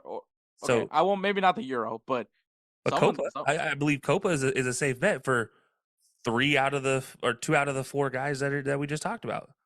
And the 2 guys that aren't going to be there, who's to say that they won't get a vacation like what they did with Beckham all the time during the middle of the season? These guys have played in Europe for so long. They're used to the summertime, our summer, being their vacation period. Their bodies aren't used to this because they haven't been in the league yet for a full year. So they haven't had to experience that yet. And I mean, so yes, has an opportunity. Near the end, that second half of the MLS season, it showed a lot about these guys. They were performing well early, but yeah, you could see like these guys cannot play every single game, every single week. You're gonna have to rotate your squad, and also Miami is also facing that they need to make some roster some roster changes real quick before the season starts, or else they'll be facing some sanctions as well. And how do you afford that? How do you afford that? One, but two, you still got to figure out a way to rest these guys and play and still have a young squad in place there. Like, how are you going to do all this and win a quad in the MLS with all the like? That's the other part of this. The people that are saying they have an opportunity to win a quad are also not considering the fact that there's a couple times in the season where they have to travel over 2,000 miles to go play a game and then travel right back. Yeah. Or have to travel to go to another game in that same week. Or then you fly 500 miles south or 800 miles southwest and then play a game and then fly another 2,000 back. Like, I don't think they understand the type of wear and tear that takes on these guys. Yeah. I don't, there's no way. I don't think any MLS team could pull the quadruple. I think there's some that could. I don't think right now. I think historically there have been some that could. I don't think right now there's a team deep enough. There might be. I might be over. Well, this is the first year we're really even able to talk about quadruples. I just don't think there's enough cap space to be able to bring in the players that they need to match the necessity for the squad to win a quadruple. Yeah, that was something where I felt Don Garber missed awfully when he had that was no change to the salary cap and also no additional DP, which I think. But you're gonna play 20 more games this season. But play 20 more games this season. It's insane. And you know what's crazy? Because I was actually saying that Leagues Cup needs to be like an in-season tournament as well. Imagine if that was the case. You have U.S. Open Cup, Leagues Cup. That's gonna be major burnout. So I do agree with it. I just don't like the stupid break in between. Maybe we should just have fall and summer, fall and spring seasons, like kind of copy Liga MX. I wouldn't do a, what is it, Clausura and what is the other one? Apertura. Yeah, thank you. But yeah, there's no chance. I wouldn't do it that way. I'd honestly just roll to the fall spring schedule like every other league does, except for Norway. I mean, I guess obviously Mexico being the exception as well. But between Mexico, besides those two, that's technically what the Clausura and Apertura is the fall and spring. Yeah, it's just they actually classify it though. If I'm not mistaken, isn't the first part of the season in the spring and the second part in the fall? No, first is fall, then spring. Okay, so it is on the right schedule. I mean, yeah. Then in that case, sure, absolutely, take that. Since we play competitions with them anyways, why not just take up that scheduling? It does. We're bringing the World Cup in 2 years now. Why not make that switch? So we're not going to be idiots. We're hosting Copa America this summer. Yeah, we're not going to be idiots in 2 years and trying to be like, oh well, we're changed our season for 1 year to match that. No, let's not do that. Let's do it now. Get it fleshed out so that way when the World Cup comes, our players who are playing in the MLS might actually be useful in a World Cup. Yeah, exactly. But all right, Eastern Conference. So here are the teams that made the playoffs in last season, which is FC Cincinnati, who were also the Community Shield winners, and also lived up to the curse of the Supporter Shield. Orlando City SC, Columbus Crew, who did win the MLS Cup, Philadelphia Union, New England Revolution, Atlanta United, Nashville SC. Those are the playoff teams. The teams that made the wild card were the New York Red Bulls and Charlotte FC. The teams that missed the playoffs was Montreal, New York City FC, DC United, the Chicago Fire, Inter Miami, and probably one of the biggest letdowns this past, actually, drama everywhere, was Toronto FC. Yes. Yeah, you got players flicking off fans. It was just whole debacle. But anyways, starting off with the bust. Who do you think is going to be the bust of the Eastern Conference? Man, this might be blasphemous. I'm going to say Cincinnati. Wow. I'm going to say we're going to go and see a fall from grace here. And if anybody's wondering why, you did lose Brandon Vasquez. Exactly the reason why. Like, you look at this as just like, what is the big thing in the MLS that you can always dominate no matter what? It's a strong attack. A big, strong forward especially can dominate at any point in time in the MLS. And you look at the East, and especially you look at the standings of the East, there were 4 teams in the standings last year that finished with points above the Western Conference, the best team in the West. 4 teams. That means you have to somehow figure out a way to replace the goals necessary to still finish in the top 4 so you don't have to worry about that stupid wild card crap again. and you get to host some home games, so you can win. Which, by the way, you barely made it through the first leg of that playoff last year. But then you crashed out, just like every other Community Cup winner. But then, yeah, look, don't get me wrong. Lucho Acosta, still fantastic. I believe there's talent there. Connor Baird, is still a good MLS player. But you just don't know what to expect. He's not gonna replicate the same numbers. Yeah, you can't get like Brandon Vazquez. I feel like scored 10 goals last year, and they were all 10 goals in the 90th minute. Like, it didn't make sense that you can just succeed when you just like, okay, this guy's gone now, but we're not going to replace him necessarily. Not at all. And I don't know. Also, Baird was the leading goal scorer for the Dynamo, but that's not necessarily a flex because honestly, the Dynamo, you didn't really know who the goals were coming from. It could have been anybody. Hell, we even seen defenders score goals.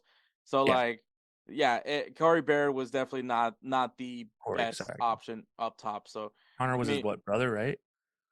Connor Baird? Yeah. Yeah, I think so. That's Corey's brother? Might be. Not very well informed. Oh, no, it is Corey Baird on Cincinnati. Okay. Yeah, never mind. My bad. It's all good.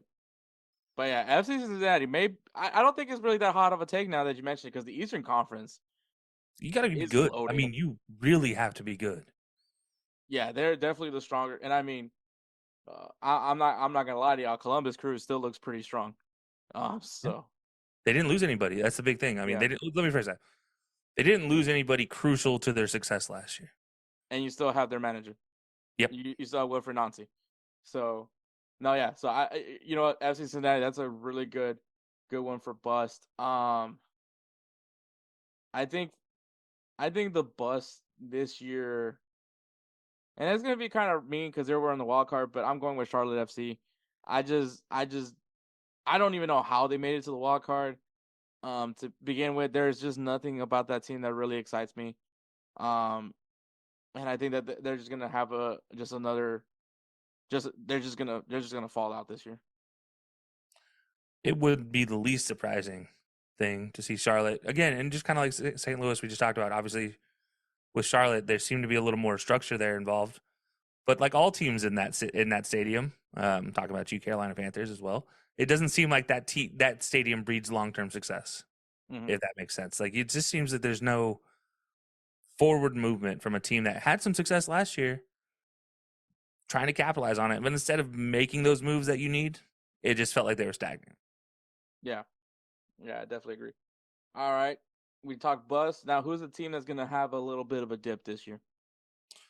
Just a small dip. I don't think it's crazy to consider, but I'm going to say probably going to be New England. Ooh. I look at New England as my team as just having just a little bit of a dip. I know, with that said, there's talent there. I'm not going to lie to myself and not think there's It's impressive despite what happened with the Bruce Arena scandal, which now I don't know what happened there because now he's got DC United. But yeah. he went back to DC United, but now you have Caleb Porter, who's going to come in. And I mean, the man's been the guy that fixes teams up and makes them. He's probably one of the most effective new coaches in the MLS. And I say new, knowing full well it's been almost 14 years since he's been in the MLS since his first time. But I just don't. He always has to make the first changes to make this team successful, and I haven't seen any big movements happening with New England yet to make that successful. And I do know there's talent there, so I might just be fooling myself and thinking that a new coach with the same old team is just going to fizzle out and have a dip this year. I'm not saying I don't think they're going to be out of the playoffs, but they were 5th last year. It wouldn't be surprising to see them sneak into that wild card type of position. Yeah, I don't think that's very off-putting to say at all. My team that I think is going to have a dip is going to be Nashville. They haven't really done anything to really like excite me. I mean, Tyler Boyd is cool, but like also, it's not like he had like the best of form over in LA Galaxy the past season. I think he could be impactful, but I mean, that team is relying on what Hani Mukhtar does. He's not getting any younger, and also that back line isn't getting any younger either. I mean, and also this team shows like when they don't have Walker Zimmerman out there, like they're, and I'm sure he's going to be somebody that's going to be missing for Copa America. I'm sure he'll get a call up. Is it warranted? Up for debate. Maybe ask me some other. That's a topic for another discussion. But But yeah, I think we could see Nashville take a dip, maybe barely make the wild card, or maybe just not make it at all. I can see that. I wouldn't be surprised. I mean, last year they were 7th in the East, and mind you, they were still a good team at 7th.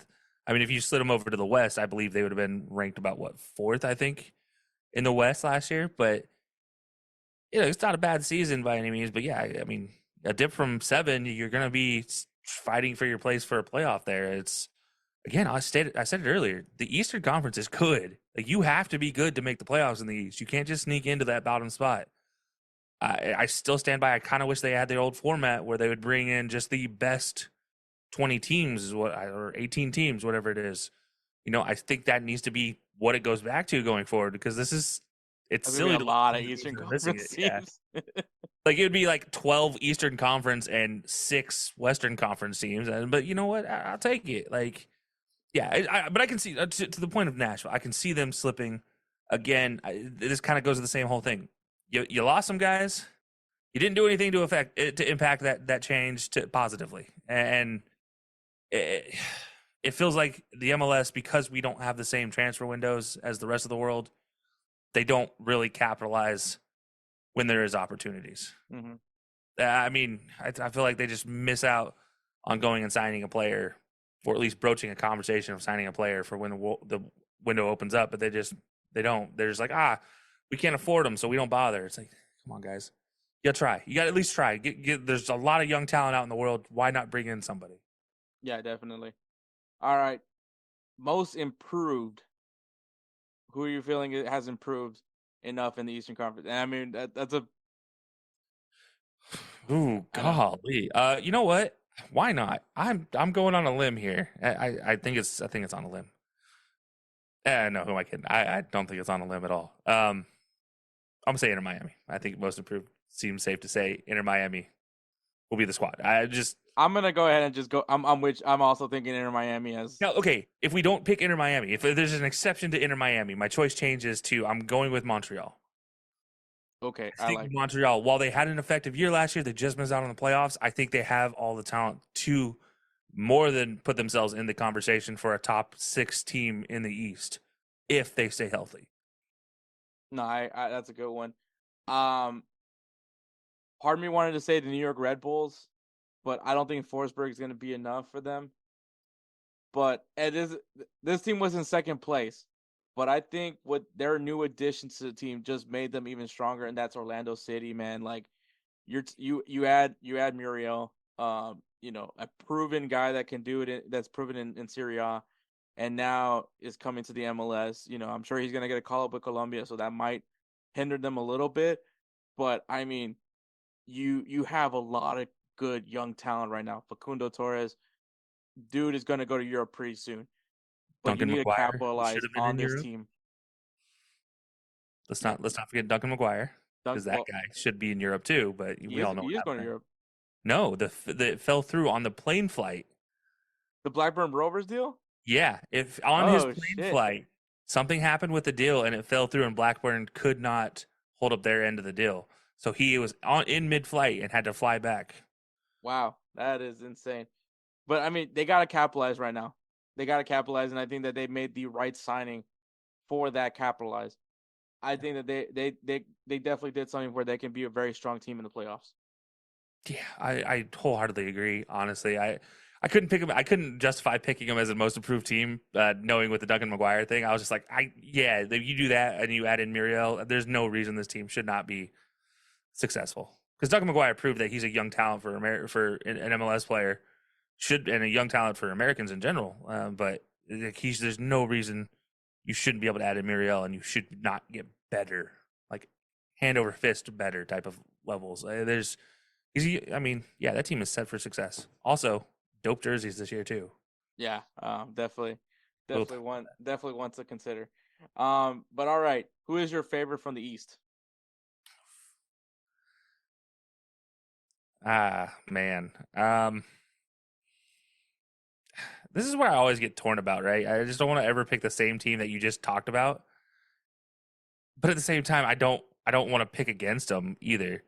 So I'm gonna say Orlando City. I mean, I think everything we just said is why I think Orlando City has my key is favorites. I have another team as backup, but I'm sure you might pick them here. So I'm not going to talk about it just yet. But I think Orlando City, everything we just talked about, is a big reason why they're my favorite. I should say Columbus Crew, but I don't. Unfortunately, That's what I'm saying. That's the team that is my I backup. should say Columbus Crew on this. There's no reason why I shouldn't say Columbus Crew. To me, they're just pound for pound the best team. They're strong in every facet of the game, and then even you look at that bench. That is a deep roster. This is a team that could probably compete really well with the CONCACAF Champions Cup. I think that they're that deep where they can. It won't hurt them too much because I think the structure that Wilfred Nancy has instilled on this team is they're all bought in. They're all 100% bought in. So I really do want to say Columbus Crew. But I'm gonna say that because Tata Martino understands the MLS, and I think that's the big crucial part of this whole Inter Miami debacle, where I don't think that they're gonna in any shape or form win a quadruple. I do think that, Tata Martino is going to be really smart about picking and choosing when to play his guys and when to rest them, because he knows at the end of the day, it doesn't really matter where you finish in the standings. It's how you perform in the playoffs. And I think when you say those names, Lionel Messi, Luis Suarez, who's probably going to have so much ice bags on his knees, it's going to look like Russell Westbrook when he's not on the court. Sergio Busquets, Jordi Alba. I still say that the signing of what's that player? He just got his citizenship with the U.S. Kromansky? What? Ben Kromansky, whatever it is. No, not him. It's probably not that important. But I think that they got a good support crew. With the trying to get within the MLS parameters. I don't know when Benjamin Cromachi is going to be back to 100%. Julian Gressel. There we go. That's the name I'm thinking of, because I think that's going to be a really crucial signing. I think was weirdly enough probably more important of a signing than Luis Suarez. For the MLS, I wholeheartedly agree. MLS guy. Yeah, Julian Gressel has been fantastic in the MLS since his debut in Atlanta. I mean, he was. I think Julian Gressel will definitely have probably even more of an impact than what Robert Taylor had when last year, because Taylor benefited. If anyone benefited from Messi coming to MLS, it's Taylor.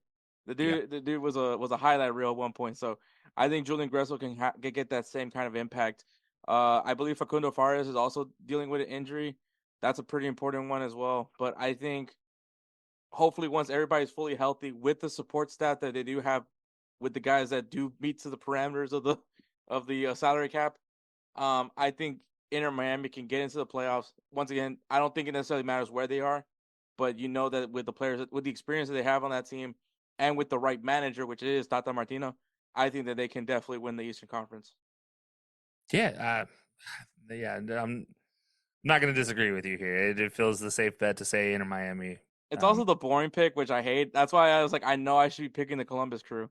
Yeah, and I think the big thing is obviously with Inter, it is just how do they shed the players they need to shed and not impact the other pieces that are not the big four. I guess you can say the big five, because I'm going to call Kremeski one of the big five. Okay. So I'm going to say, if without affecting those five, how do you get rid of somebody like DeAndre Yedlin, Robert Taylor, you just mentioned, Jean Mota, Gregor, Christoph? How do you get rid of these guys and not impact the supply chain to Messi? Campana, when Suarez ain't playing, Campana's got to be up there. Yeah, I mean, it's not like you have Joseph Martinez there anymore. Mm-hmm. You have to figure this out, and it's going to be tough. I mean, they're not playing with this whole you got to fall under the salary cap rule. It's not the NBA where you get a luxury tax on a luxury tax on a luxury tax. Like, you have to stay within this cap, and it's going to be if they can pull it off right. I think that yes, absolutely. I don't think they're going to be able to do it without bringing in a lot of academy players to fill in the gaps. Exactly. I think that's probably where they're going to have to go to. Maybe go ahead and get Messi's kid, because apparently this kid's balling at the U9 level. Yeah, I mean, hey, that works. Maybe call up Cristiano Jr. I mean, have you seen how tall that kid is now? Yeah, well, I was about to say he's at least 13, so I mean, you get a great opportunity there for somebody who's close to the 15-year-old age range. I was like, good God, that kid is way too tall. Yeah. But all right, so MLS Cup matchup prediction. This is where we're gonna predict the final. We did say our favorites, but that doesn't necessarily mean that that's gonna be the team that goes to the MLS Cup final. No, because one of our two favorites is going to win the Community Shield, and that's the problem. Is do they succumb to the Community Shield curse? So yeah. So what is your MLS Cup matchup? All right, from the East, I'm going to say Columbus.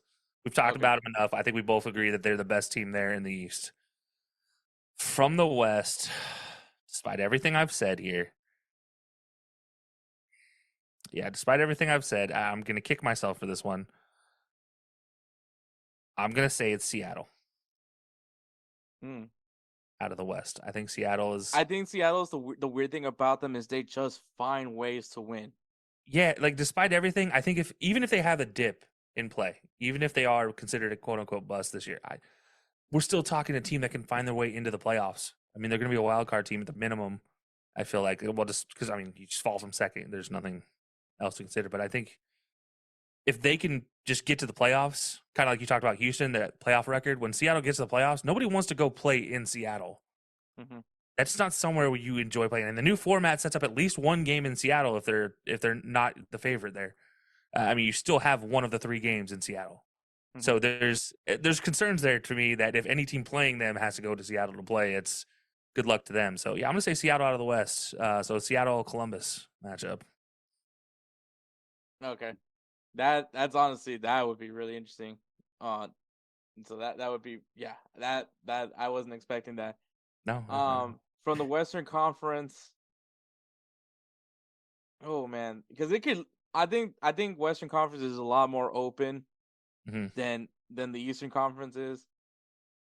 But that's not because for the Eastern Conference, it's because there's just so many good teams. Whereas the Western Conference, it's not like it's not like any of them are necessarily like bulletproof, if that makes any sense about the Western Conference teams. But I'm gonna hate myself for saying this. I'm gonna, I praise this team. I think that they, when healthy, they are very, very efficient, and I think it is Sporting Kansas City. I can definitely see Sporting Kansas City. And that wasn't even your most improved team of the West either. I think they were my most. Wait, no. Were they? Yeah. Yeah, that's right. Yeah, because Memo. That's right. Yeah, they were my most improved team. Just kidding. I blanked out there. I think Sporting Kansas City, like a healthy team, maybe add a few more pieces. I think definitely a team to be watching out in the summer, to see who they add on to that team. But they have a lot of guys with MLS experience now. Polito, as long as he stays healthy, is lethal up top. I rate that guy really highly. That may be a hot take. I know some people that don't really rate him that much, but Polito still really could be really impactful. Russell, even with his age, is still a pace. It just somehow can just outrun you everywhere you go. But I think this team is still pretty loaded. Not necessarily loaded, but just savvy. Probably like MLS savvy team. And I think also Tim Melia, a really good goalkeeper. He keeps you in the game for a big chunk of the time. So I think that's also an important thing. I can see Sporting Kansas City just making a run in the playoffs. And I think that's also, once again, it's not necessarily, it's a team that can win in different facets, can win ugly, can win pretty, can win off of controversy, all those things. And I think Sporting Kansas City is going to be a team that is going to be able to win those kind of games for you. Yeah, that I get that actually. And you mentioned savvy, and I'm just going to throw a name out there as Daniel Saloy as the perfect example of savviness. He not going to jump off a piece of paper at you. But if you watch him play, he finds himself in the right positions, and he just makes the plays. I mean, he's not always going to be their leading goal scorer or anything. Might not be the leading assist getter, but he's always just there to make the play, if that makes sense. So, savvy is a perfect way of explaining Sporting KC. Yeah, so that's going to be my Western Conference team. And the team that's going to make it from the East, I don't want to be fucking boring. I don't want to be fucking boring. Do it. I'm gonna go with Orlando City. Okay. I like this team when they were last year I really liked them. They were really dangerous. I think the unfortunate thing for them was just, oh man, actually they lost at home to Columbus Crew, which is just a testament of what Columbus Crew is capable of. Yeah. But I think that they have learned. This is also a pretty young team. So I think Orlando, with the addition of Murillo, this can really put them over top. I think I think if you had Murillo last year, maybe he would have been that ed factor for them to beat Columbus Crew. So that's my final. It's gonna be Sporting Kansas City versus Orlando. I'm sure all the Messi stands are just like, how's Orlando gonna beat Miami? Edward's gonna chime in with, Messi's not gonna let that happen. I can hear it now. Yeah, I can see that. His half awakeness. Edward finally wakes up. Timo Werner 5 goals. No, sorry, no Timo Werner in this league. Maybe one day. Maybe that's when Edward picks the MLS team. The day Timo Werner joins. That might be the day Timo scores 5 is actually when he joins the MLS. There's, the clip of when Messi came in against Al Nassr where they're down 6-0, and you had like the Sheik like put up like the 6 to let Messi know like how much down they are from. Yeah, that's when Timo Werner makes his debut. You're just gonna there's an image of just Edward holding up the Timo Werner jersey with the number 5 on it. The best part would be if Timo Werner somehow moves to a team and takes 5. Like, that's his only jersey number option. Yeah, like this is the only thing that's a top 20 number, and he's just like, fine, I'll take it. I hope that happens now, because now, like, I would personally buy it for Edward. Yeah. Oh, 100%. That's gonna be. We're each buy a home and away version of it, and if they have a third kit, we'll chip in for a third kit. That's very true. But all right, so who you're predicting is going to win the MLS Cup? Back-to-back is always hard. It's one of the most difficult things in sports to win back-to-back championships. With that said, I'm going to say back-to-back championships is what we get here. Columbus.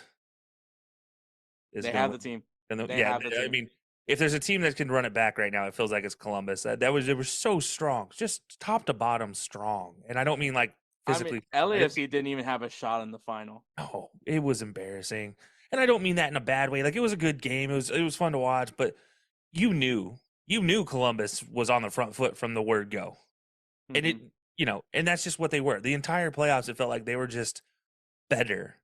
And there was a time frame last year where they just didn't always look that they were ready, but then the switch flipped and it was game over at the end of the season. Playing Columbus was a death sentence for your whatever streak you were on. It was just good. Forget about it. That's not happening. And then this year, I think we're going to see the same thing. That brand new stadium in Columbus.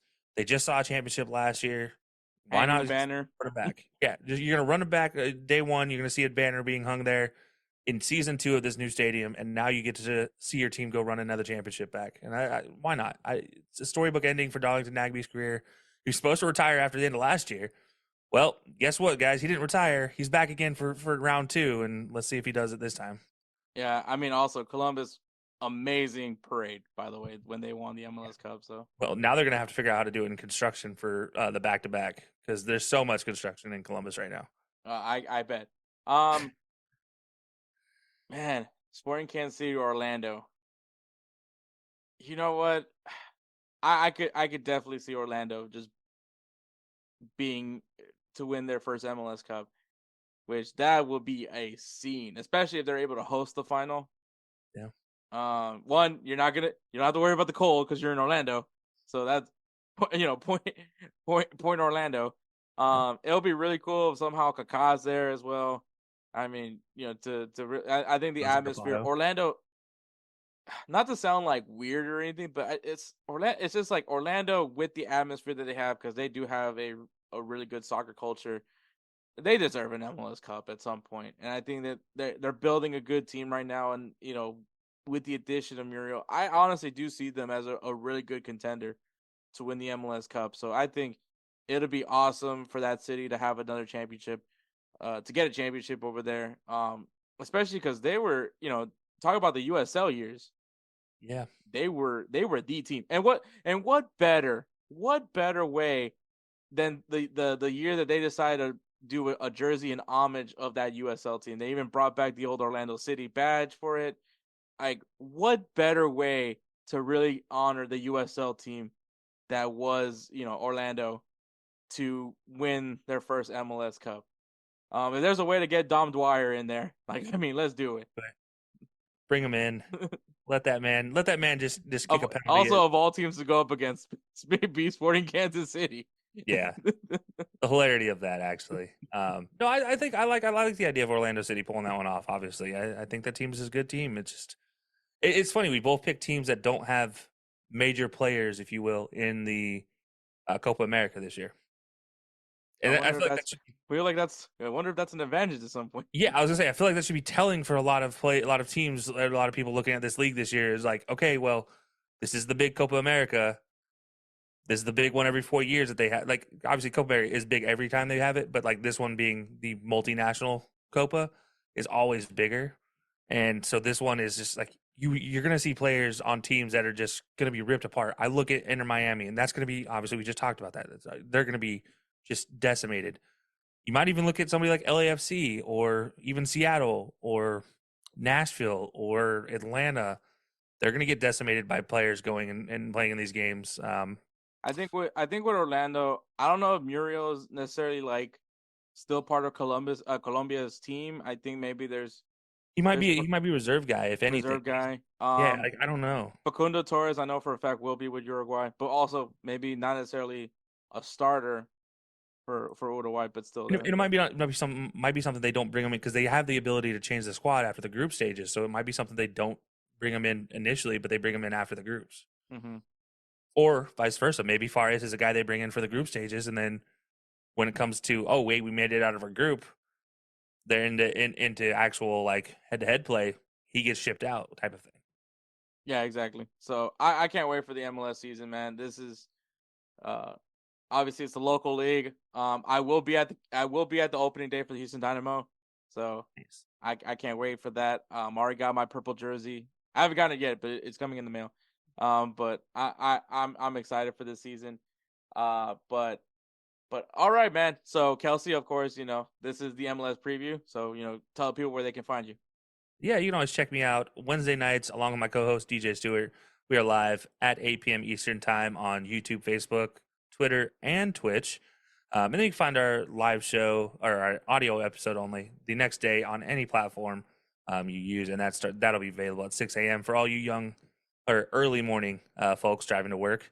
Be sure to check that out. You can also check out our Tier Tuesdays. Every Tuesday, we give you a new tiers list based off of different things. This last year, we did the funniest stories or weirdest stories from the Super Bowls in years past. And then be sure to stay tuned for our draft coverage coming up soon, and that's going to start featured with a mock draft Mondays with DJ. So be sure to check that out as well. Yeah, definitely. All right, Kelcey. Thanks for coming on. Hey, anytime. I'm always glad to be here.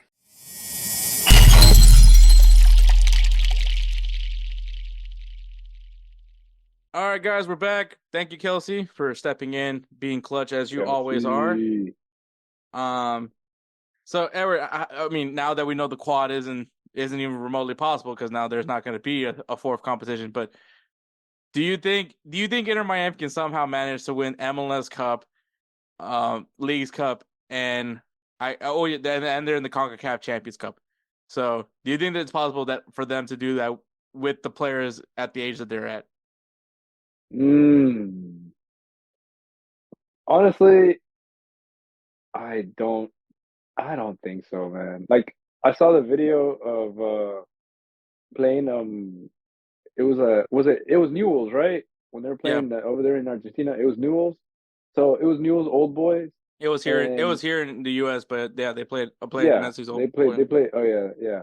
So the thing is, when I saw that and I saw the run that Messi did, and I saw the run that Suarez did, everybody basically, I saw all the runs they did. I was like, dude, they're moving slow. I was like, what in the world? And I mean, I get it. They're old. Everyone's like, man, what speed am I on? I was like, hold on, am I on like I'm 0.05? I was like, what's going on? I was like, let me go ahead and zoom. Oh, it's like, nope, it's normal speed. Okay. So then that's when I was like, dude, like, even the defender was able to like keep up with Messi, and you would think Messi was about to burn this dude out. No, he just kept up the pass. And he set it on a plate, and the dude missed. Yikes. I forgot who his name was, but apparently he's a young kid, and he missed, and it was like set up for him, like right on the money, right on the platter. Damn. Suarez passed it to Messi, and Messi basically took it all the way. And then he was like, okay, I'm pretty sure he was like, okay, I'm not going to make it. So let me go ahead and pass it to the open man. Open man ran in and just shot it out of there like a rocket. I was like, bro. I was like, no way. I was like, put me in. I was like, dude, I'm 30. I'm 34. I may actually have a little bit more speed than this young buck. Man, that was horrible. I was like, this is so bad. But anyways, I was like, yeah, it's just I don't think so. At the players that they're at the age that they're at, I don't think so. They still got it's hard to say like it's hard to say for me because these are ex-Barcelona players, but it's hard for me to say it's literally like, till oh 2015 Barcelona team. Yeah, but that's the thing. It's not from back then Barcelona team. It's just like, they're slower, and I can understand that.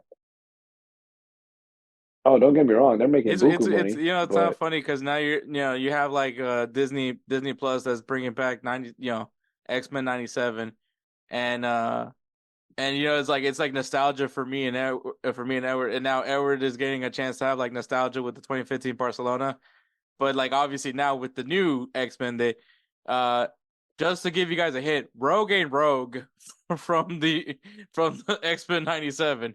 They fixed up some of the improved her if you want to say that. We're also talking about a drawing, so I'm also gonna say like let's make this appropriate as well. But at the same time, is that what they did? They made her appropriate. Is that what happened? Yeah, they like she ain't curvy as she used to be. Oh. And look, I'm not gonna like one. It doesn't bother me because one, it's a drawing, and I'm definitely not that guy. But the outrage that I've been seeing on social media about that, I don't think this is the hill that outrage? I want to die on. That's all I gotta say.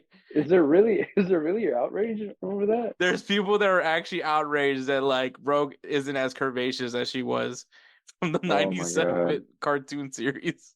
Well, they made her big booty, big leg, and everything. No, they toned it down. Ooh. So that's you gotta think about. But the fact that there's an outrage, I'm just like, we're talking about drawing people. Did you not see the what you call it when they released Space Jam, and the new Space Jam? And then they made Lola Bunny. Lola Bunny was not the Lola Bunny that everybody remembered. And there was an outrage for that as well, which once again we're talking about we're talking about a fictional rabbit. Yep. And so like I just people let's prioritize what we want to be angry about. Maybe making cartoon characters less horny is maybe a good thing. just my thought. But anyways, players of the week. But my whole point was obviously Edward gets his opportunity to have nostalgia, but now it's like the reality is also it's not as great. So which I don't know, man. X-Men 97 can also be terrible. Because I mean, what they brought back Hey Arnold for that movie, and I just couldn't stand Arnold's voice. I was like, what is this? So you're like, it's not Arnold. Yeah, I was like, this is not Arnold. I was very angry about that. I was angry at a voice. Like, I was angry at a person's voice. Like, I mean, I feel like that's more respectable than whatever everybody else is complaining.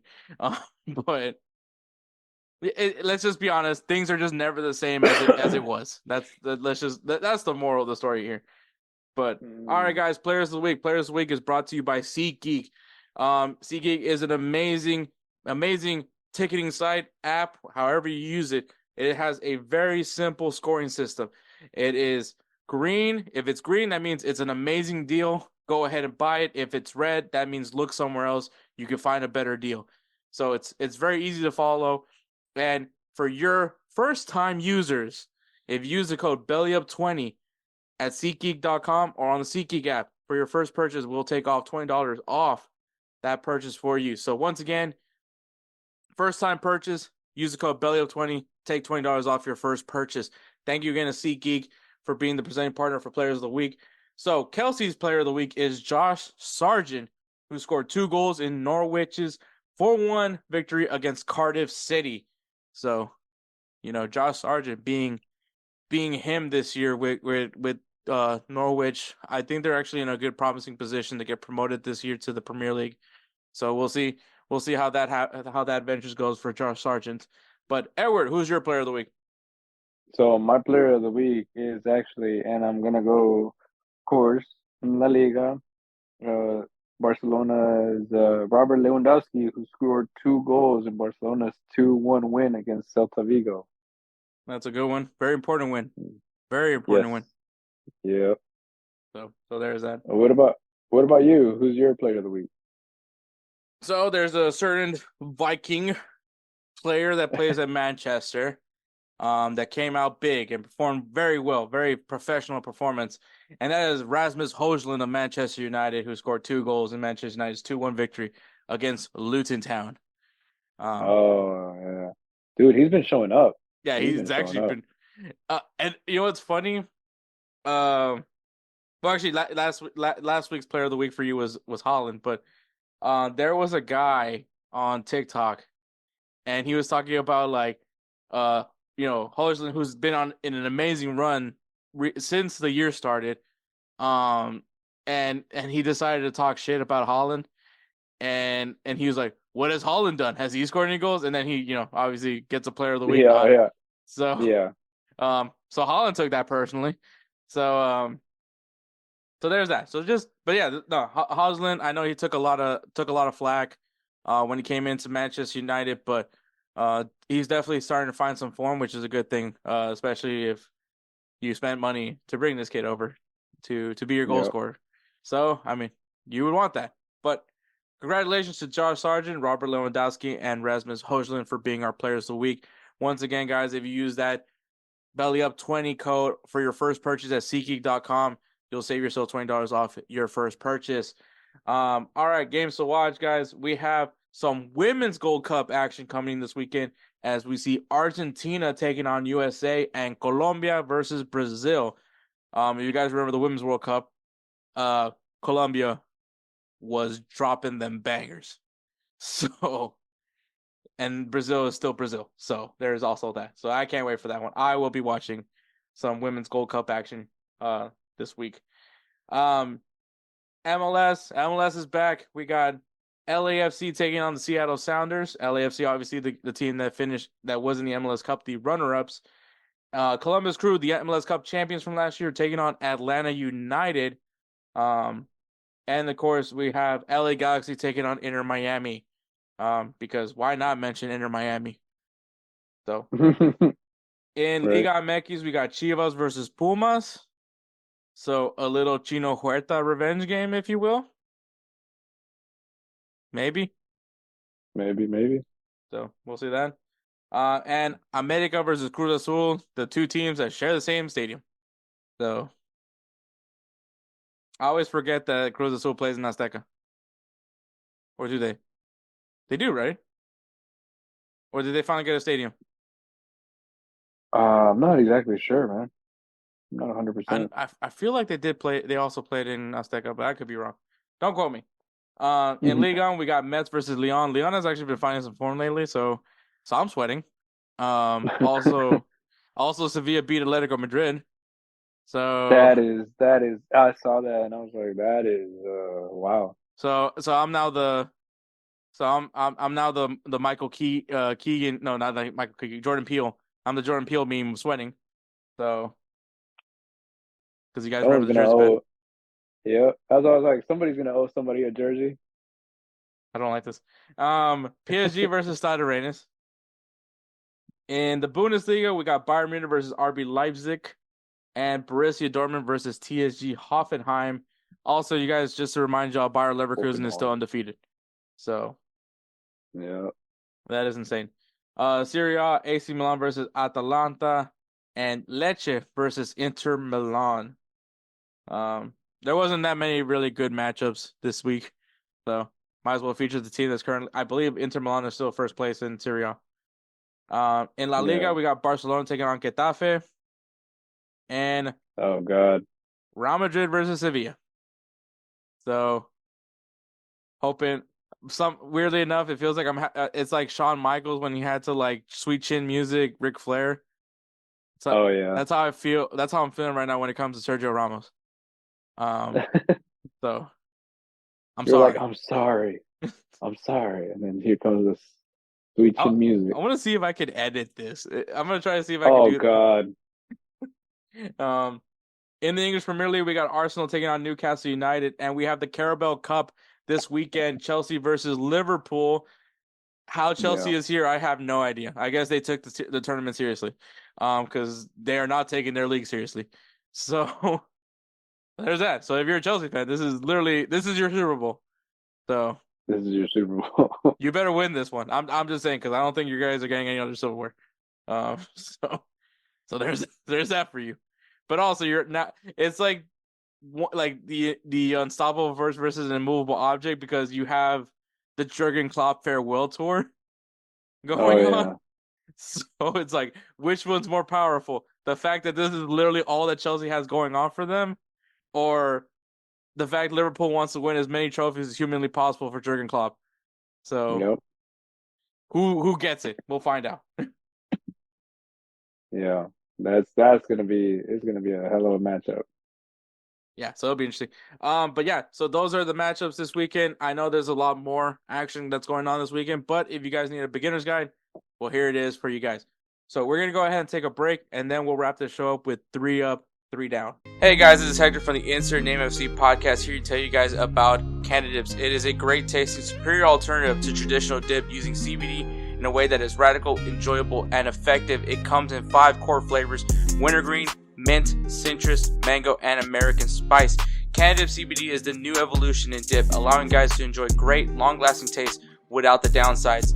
If you guys want to go ahead and try them out, use the code BellyUp20 at CanadaDipCBD.com. Once again, BellyUp20 at CanadaDipCBD.com, and you'll get yourself 20% off your purchase. Thank you again for Canada Dips for being a great partner of BellyUpSports. Okay, of course you guys know we weren't just gonna not do a 3 up, 3 down about jerseys and not have Kelcey on it, especially because Kelcey's love for soccer kits. So I mean jerseys in general, but I think soccer kits is definitely his favorite because they change every year. So yeah, definitely. I'm a big look. I think I'm the biggest jersey stand in the world when it comes to that. I'm the fan. I'm the person that watches UniWatch religiously. So of course, there's no way we're not gonna have Kelcey on here. So, of course, Kelcey, this is your favorite time of the year because you know whenever we preview a new season of any league, we always gotta look at their jerseys. Let you guys remember that because come August, you're gonna hear Kelcey also again for the European jerseys. But I mean, can't wait. Let's get this 3 up, 3 down started for you, man. Yeah, so I'll start with the bad first. I'll get these knocked out. So I'm going to go 3 down, and I'm going to start from the bottom, work my way up. And when I say bottom, I mean the worst, in my opinion. Toronto FC. I don't like it. I hate that badge, man. It just doesn't look good. I'm so tired of it. They just, given everything that's happened in Toronto. Is that the rebrand? Did they rebrand, or is that just for the jersey? Yeah, it's supposedly the rebrand. I don't like it. It's just garbage. That's my worst one, hands down. The second worst, I don't hate this as much. We talked about this a little bit during the show when we previewed MLS. I don't hate this one as much, but I just don't like the colors. I think the colors are too bright for what they're trying to do. Also, it looks like Barcelona. I'm gonna go Real Salt Lake here. I'm not sold on this one. This one, I like the idea that using the mountains. But after last year's Red Dragon kit to this was not. I don't like that. Like you could have done better. Come on now. And this one I'm torn on as being one of the worst, but I couldn't really think of any other one that was so just offended / intrigued by, if that makes sense. I just decided to flip a coin, and turns out I was offended by it more than intrigued, and that's Seattle Sounders, green and blue striped with the baby blue shorts. That looks like the something shorts out of- does it for me, man. That's where I'm kind of like, I can see. I was like, all right, the kid, I can see it. It's to pay homage to their Yeah. anniversary. But then I saw the blue shorts and I was like, okay, yeah, this is a no for me. It's, honestly, I was okay with it just being the top. That would have been fine. But yeah, it came down to just that short. I'm with you as well. That the shorts, because I also then there's the whole socks that go with it, and I'm just like, no, we're done now. I don't need to see what's everything else. I so. honestly think white shorts would have worked with that. Yeah, I think white shorts with the green, the nice mint green socks would have been perfect to cap that off. Or if you do white shorts, do the baby blue as the numbers, that would have been cool too. But baby blue shorts was just like, guys, come on, we're going the other way. And now, mind you, I'm usually a big fan of accent colors as the main short color, but this one just didn't work for me. And I think it's just the stripes. I'm a big fan of green and blue as a whole being together in a color scheme, but it's got to be done right. And this one, it doesn't feel like it was done right. Yeah, I So. agree. But yeah, so that's my 3 down. Those are where I'm sold. I'm just not sold on them. 3 up. This is the complete opposite ones. And so from the bottom up, so from 3 to 1, and this list, I got to tell you, I was splitting hairs on these ones. Minnesota, number 3. I think it's a fantastic jersey. The intergalactic design. Yeah. I love it. Oh, it's fantastic. I think it's a great design for what they're trying to do. They're trying to talk about how, the sky is so clear. You can see the night sky, in Minnesota. It's true. It's a fantastic view. It's one of those jerseys where they just win for it. Yeah. And they nailed it. Like it's this honestly could have been a big miss. Because it could have been just like someone would have mistaken it for like a space jersey or something like that. Or the paint splatter jersey that Montreal used a few years ago. Like it could have been either one of those. But instead, this was just like I feel like Minnesota nailed this one. And it goes with their white jersey because it's like the Aurora, right? Yeah, the Aurora design on them still.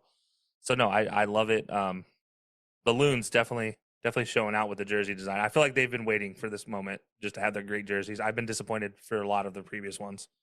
But so that's number 3. So if that's number 3, the rest of the list is actually pretty good. I'm going Orlando City at number 2. Now the jersey, most everybody's like, oh, it's simple, it's all white, but it's a clean all white.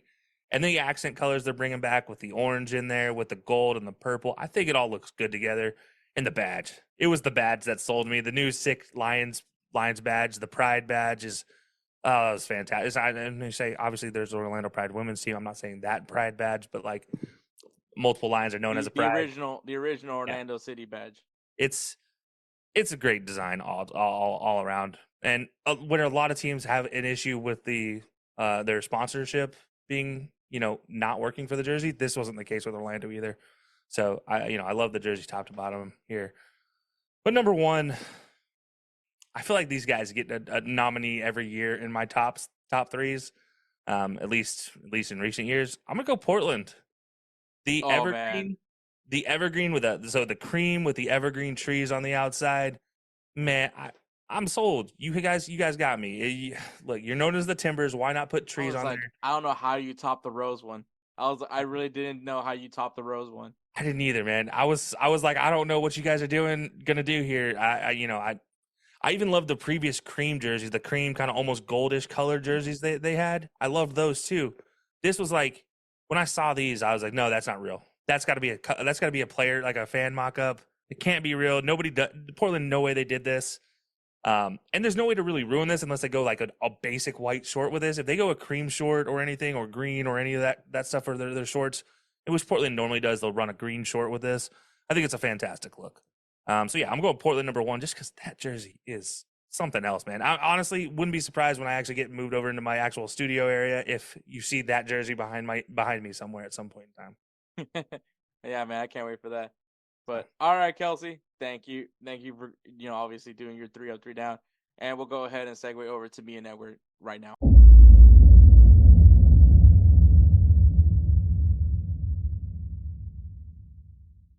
All right, guys. New season in the MLS, and that means new kits. Well, not plural, because they just do one jersey.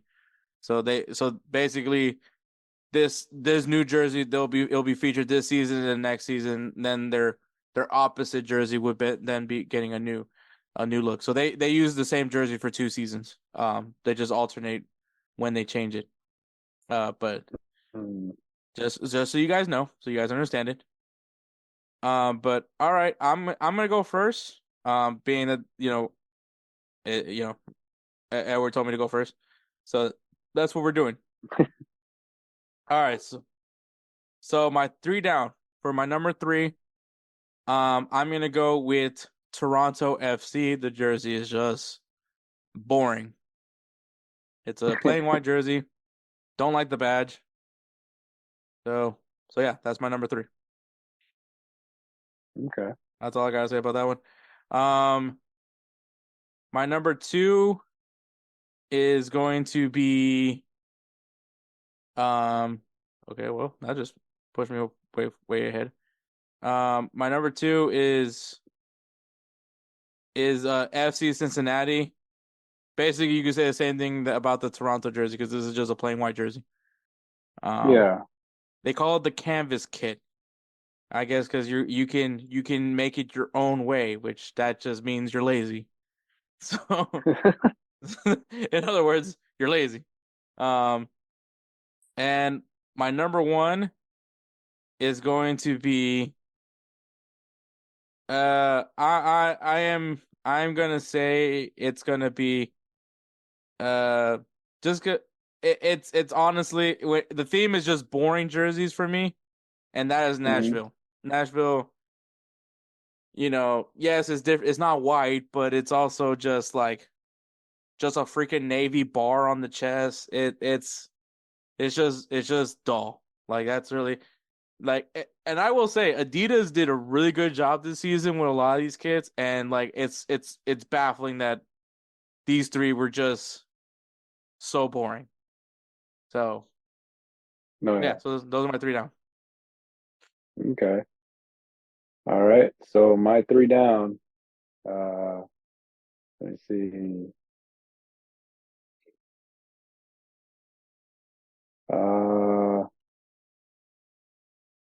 My 3 down is actually so my number 3. I think it's because it's a bit of an eyesore, but also it's like a part of me. Maybe it's just because of my mentality. I don't know. It looks like weed plants, but number 3 is the Timbers, Oh, Portland Timbers. yeah, Yeah. You're gonna hurt Kelcey now. Kelcey loved that jersey,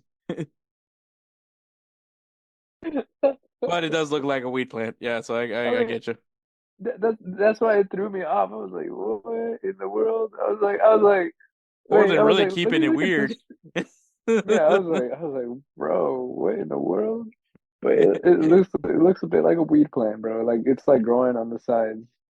Um, and then number 2, I do want to agree with you on the Nashville one because okay, for one, I feel like it's a little bopping off of Columbus Crew. I know the colors are the same. I don't know, man. It looks like you said, it looks boring. There's Mm-hmm. nothing there, bro. And then my number 1, and this one is because like you look at this and you're just like, what in the hell? Like what I I looked at it and I was just like, man, I was like, I'm gonna get trans. I was like, maybe that's their what they're trying to do. But the Colorado Rapids jersey, like to me, it looks like the red version of Purina dog chow. Weirdly enough, there's a soccer team that's sponsored by Purina. Not Exactly, them. but then ironically, this is the one. But then the thing is, like, if you look at the shirt, it's like they're trying to trance you in. Like it's like there's a trance, it's a circular kind of vibe to it, and it's like, like you know who it reminds me of a lot. Even though the colors are not the same, but the trance frog, the one from Futurama. Oh, okay, yeah, I agree with you. So it reminds me a lot of that. So that's why I was like, man, I was like, I just can't. I just like, I just can't. I was like, I don't like that. I don't like that jersey. So yeah, Okay, that's pretty good. Well, I mean, yeah. not. It's not good. No, I mean it's not the good, It's a but good 3 down. That's what basically I agree what with you're the 3. saying, which yeah, you're saying is a good list. That's what The you're saying. solid 3 down. All There you right, go. 3 ups. So my number 3 is New York Red Bulls. Edward could definitely attest to me with this. Black and red. I mean, also this is the color scheme of the podcast. Yeah. But black and red, you can't go wrong. I love the zigzags. I love this look. It's also kind of like an homage to the Metro Stars, but in the Red Bulls way. Also, if you guys know, I'm like a huge sucker for the RB Leipzig kits. So this makes me think this is like, okay, like this looks like this reminds me of RB Leipzig. So Yep. I think New York Red Bulls did a really solid job with their I mean, besides the fact that they're both owned by Red Bull. But very solid job by the New York Red Bulls for that one. My number 2, and I'm gonna put the Houston Dynamo on my number 2, which is what? Wait, That's your number 2? yeah. Why are you mad? Or Yeah, I would have thought that was your number 1. I wanted it to be my number 1, but you know. Okay, you know what? You're right. Okay, yeah. You know, you sold me. You sold me. All right. So my number 2. Now you know what my number 1 is. My number 2 is Montreal. Bro. This is, bro, I don't even want to say clean, bro. I want to say this is ice cold. Bro, it is like ice in my veins, bro. This jersey is just like, bro, who would have thought a whiteout badge? Like, on top of that, with the whiteout badge, well, not completely whiteout, but they, inverse the badge. I love this kit. It is clean. Like, even the BMO works perfectly with it. Also, what's with all these teams that have BMO as their jersey sponsor? No. But yeah, Montreal, dude, like, very simple, but fucking just chef's kiss. I love it. And my number 1 is the Houston Dynamo still holding kit. I know a lot of people have been bashing this kid. For what reason? Besides the fact that you're just a hater. But if you guys don't understand, Houston and the color purple is a very significant color scheme. It's a Houston thing. It's a Houston thing. It's a Houston thing. It is. So the hip hop culture for Houston is very iconic. We're Houston's the guys that started riding with blades. Still tipping. Everything that Houston hip hop scene is, this is what the jersey is a homage to. And of course, the one and only, the legend, DJ Screw. Also, if you guys want to know why purple, well, I mean, the color will lead. It's funny because in the GolzTV Discord, there's a guy that's like from Spain, but doesn't like Spanish soccer, which is wild to me. But he loves Inter Miami. I wonder why. So he was trying to tell me that this jersey is a huge L. I'm like, dude, this is literally the best jersey. And it's because like the Dynamo is, and like I've been saying this about the Dynamo, bro. The Dynamo has been one of the few teams in Houston that has actually really been holding it down for Houston. Like their social media always featuring the hip hop from Houston, always trying to feature the artists from Houston. They're even collaborating with an iconic graphic designer that made a lot of these iconic album covers for some of these Houston rappers with some of their graphic designs this year. Like the Dynamo is as Houston as it can motherfucking be, and this kit was just I mean, the fact that I'm willing to spend $200 on this damn thing should tell you everything about my commitment to this jersey. The purple kit is amazing. I hope that they keep going with it. Actually, I'm not gonna lie, Edward, and tell me if you think that this would be wild, but I think the Dynamo definitely need to look into doing a Space City jersey at some point. Maybe even do an homage to the Westheimer tiles. Oh God. Yeah, like I definitely love these kids that are like a representation of Houston. So I love it. But yeah, that's my 3 up. Okay. So, all right. So my three up. Here we go. So my number 3, and let me see. It's actually, so I think it's because I think I like it because of the fact that it's black and red. But the DC United kit, it's very simple. Nothing too out of it. Has like some sort of outline design behind, like, like it has like little strips almost, like it looks like it's missing the strips, but it's not. I think you just I like it. you can't hate on DC United for doing a black kit because that's what they're known for, is the black That's what kit. they're known for. So like for anyone to like be hating on them for having a black kit, it's what you're like. I honestly like, and I think everyone would agree with this. Your home kit is the kit that you're supposed to be wearing, right? Like it's supposed to reflect your badge, your color scheme. Like if Barcelona's home kit didn't have stripes on it, it would probably be it's blasphemous. So like, there's certain things that you just have to do for your kit, especially when you're talking about the primary or home kit. And I mean, DC United, black kit. And I mean, once again, black and red, killer combo. So, so yeah, no, I agree. I agree with what you mean because I don't hate the DC United jersey. I think it's a very clean jersey. It's a good jersey. It's a solid jersey. Yeah. And then, so my number 2, you might actually be surprised on this one, but the Minnesota kit, that Starry Night one. Kelcey loves that kit, and I love it, bro.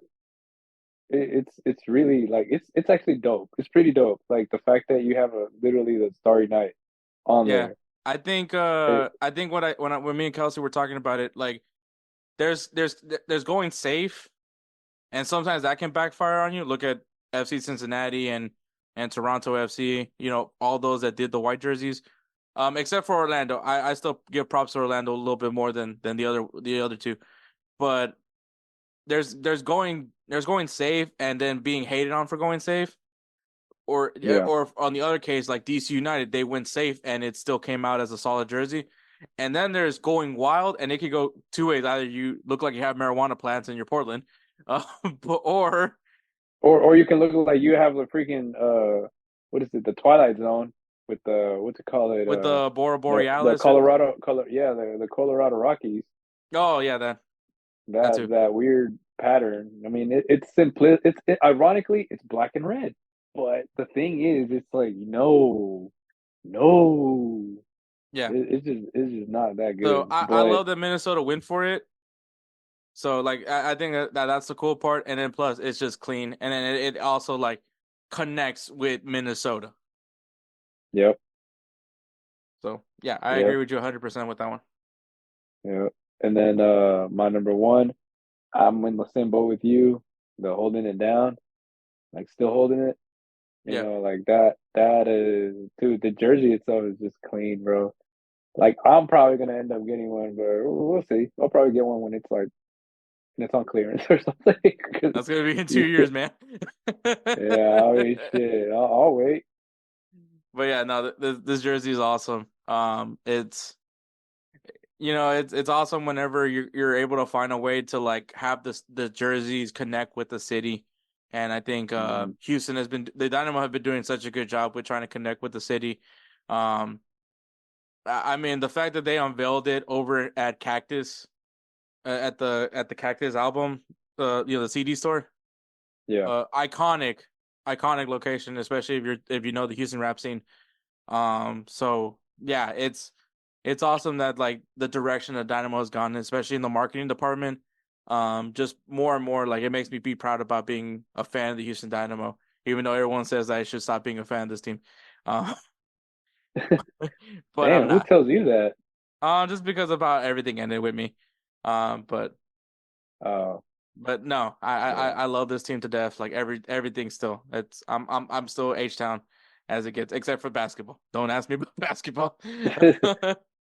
Like, how about them Rockets? Well, how about them? Unless they pay me, I'm loyal. Unless the Rockets pay me, I'm loyal to them. Then I'm loyal. If anybody knows that, it's because I worked at the Rockets for a bit. And they paid for my loyalty. But that is 3 up, 3 down, man. We want to give a shout out to the Belly Up Podcast Network. Check out the website, BellyUpSports.com. Also, check out them on Instagram and X at BellyUpSports and at BellyUpMedia. Be on the know of everything that's happening here on Belly Up Sports. Also, you'll see clips from our podcast over on on Belly Up's YouTube channel, so go ahead and check them out over there as well. Shout out to GolzTV, man. Jose Tejas, man, the man with the vision. He's been making that place really good. Check out GolzTV, golz.tv. Follow them on Instagram at golz.tv. and on the X at GOZ_TV.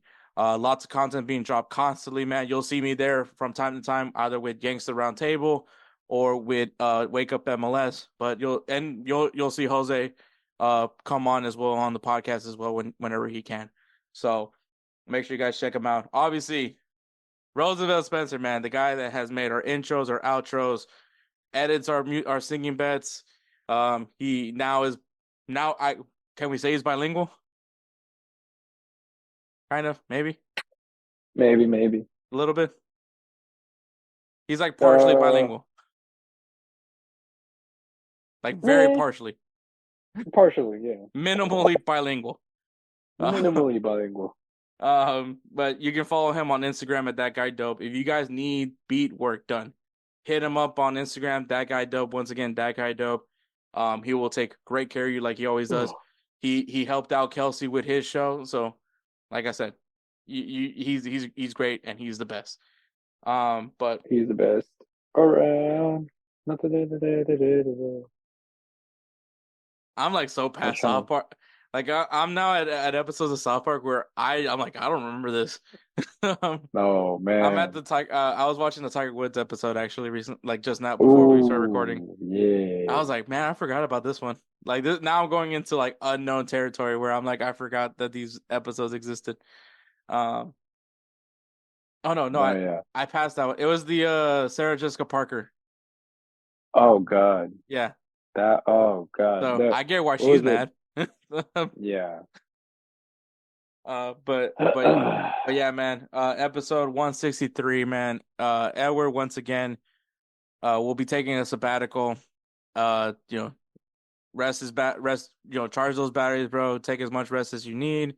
Enjoy your time with your family. Don't feel like you have to rush by any means, man. Like when you're good, then obviously you let me know and you're right back on it. And if somehow we become monetized and we're actually available, I'm able to make this a full-time job, I'm texting Edward immediately to quit his job. So be like, quit your job. But no, yeah, that would be. I mean, I would at that point I would actually, have the energy to be like, hey, you know what, I'm gonna make a paycheck now, and this is gonna be my full-time job. It's gonna be better. But we're not really doing this for the money. We enjoy doing this. It's just, got to take a little break. Got to take a little mental break from just to have time for my own betterment. Exactly. So yeah, proof that I don't slave drive Edward. I just want to point that out. Prove that I don't abuse him. But yeah. So thank you so much for all the hard work you've done, Edward, so far. Enjoy your break. Like I said, take as much time as you need. The podcast will still be here. So yeah, of course, man. Also as a representation also for BellyUpSports, take as much time as you need, man. So don't worry about it. But that is episode 163, guys. Thank you so much for listening. Catch me next week for episode 164. Have no idea what the topic is, but we'll figure it out when we get there. Well, don't worry. In the world of soccer, there's always something happening. Exactly. You never know. Mbappe might say, hey, you know what? I'm going to Manchester United. You're like, wait, what? I was like, it. I mean, it'll finally be a reason to watch the Manchester Derby. At this point, you're already like, this is giving me a heart attack. Yeah, this is gonna be rough. Yeah. But then again, then I would probably say, yeah, there's a good chance that Mbappe could break that record because the Premier League goal scoring record isn't as high as the La Liga. It's La Liga's. Messi decided he destroyed that, man. Dude, he was on something else that year. Like I was just like, dude, test that man.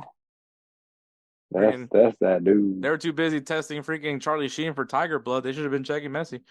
No? Yeah. So there's that. Right. But yeah, thank you so much for listening. Catch us next week. All right, take care, guys.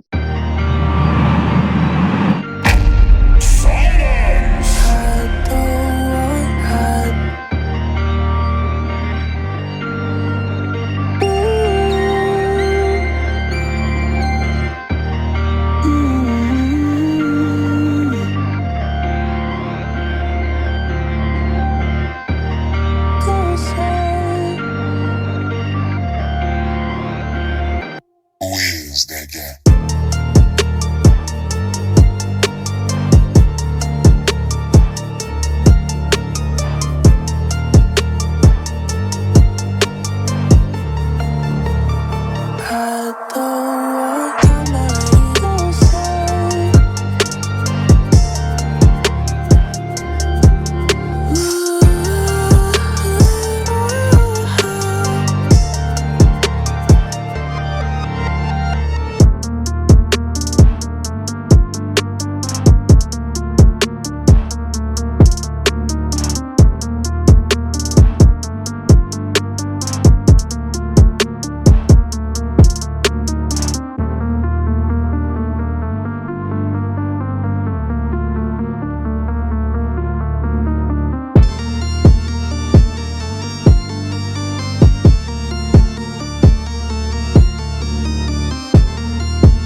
I don't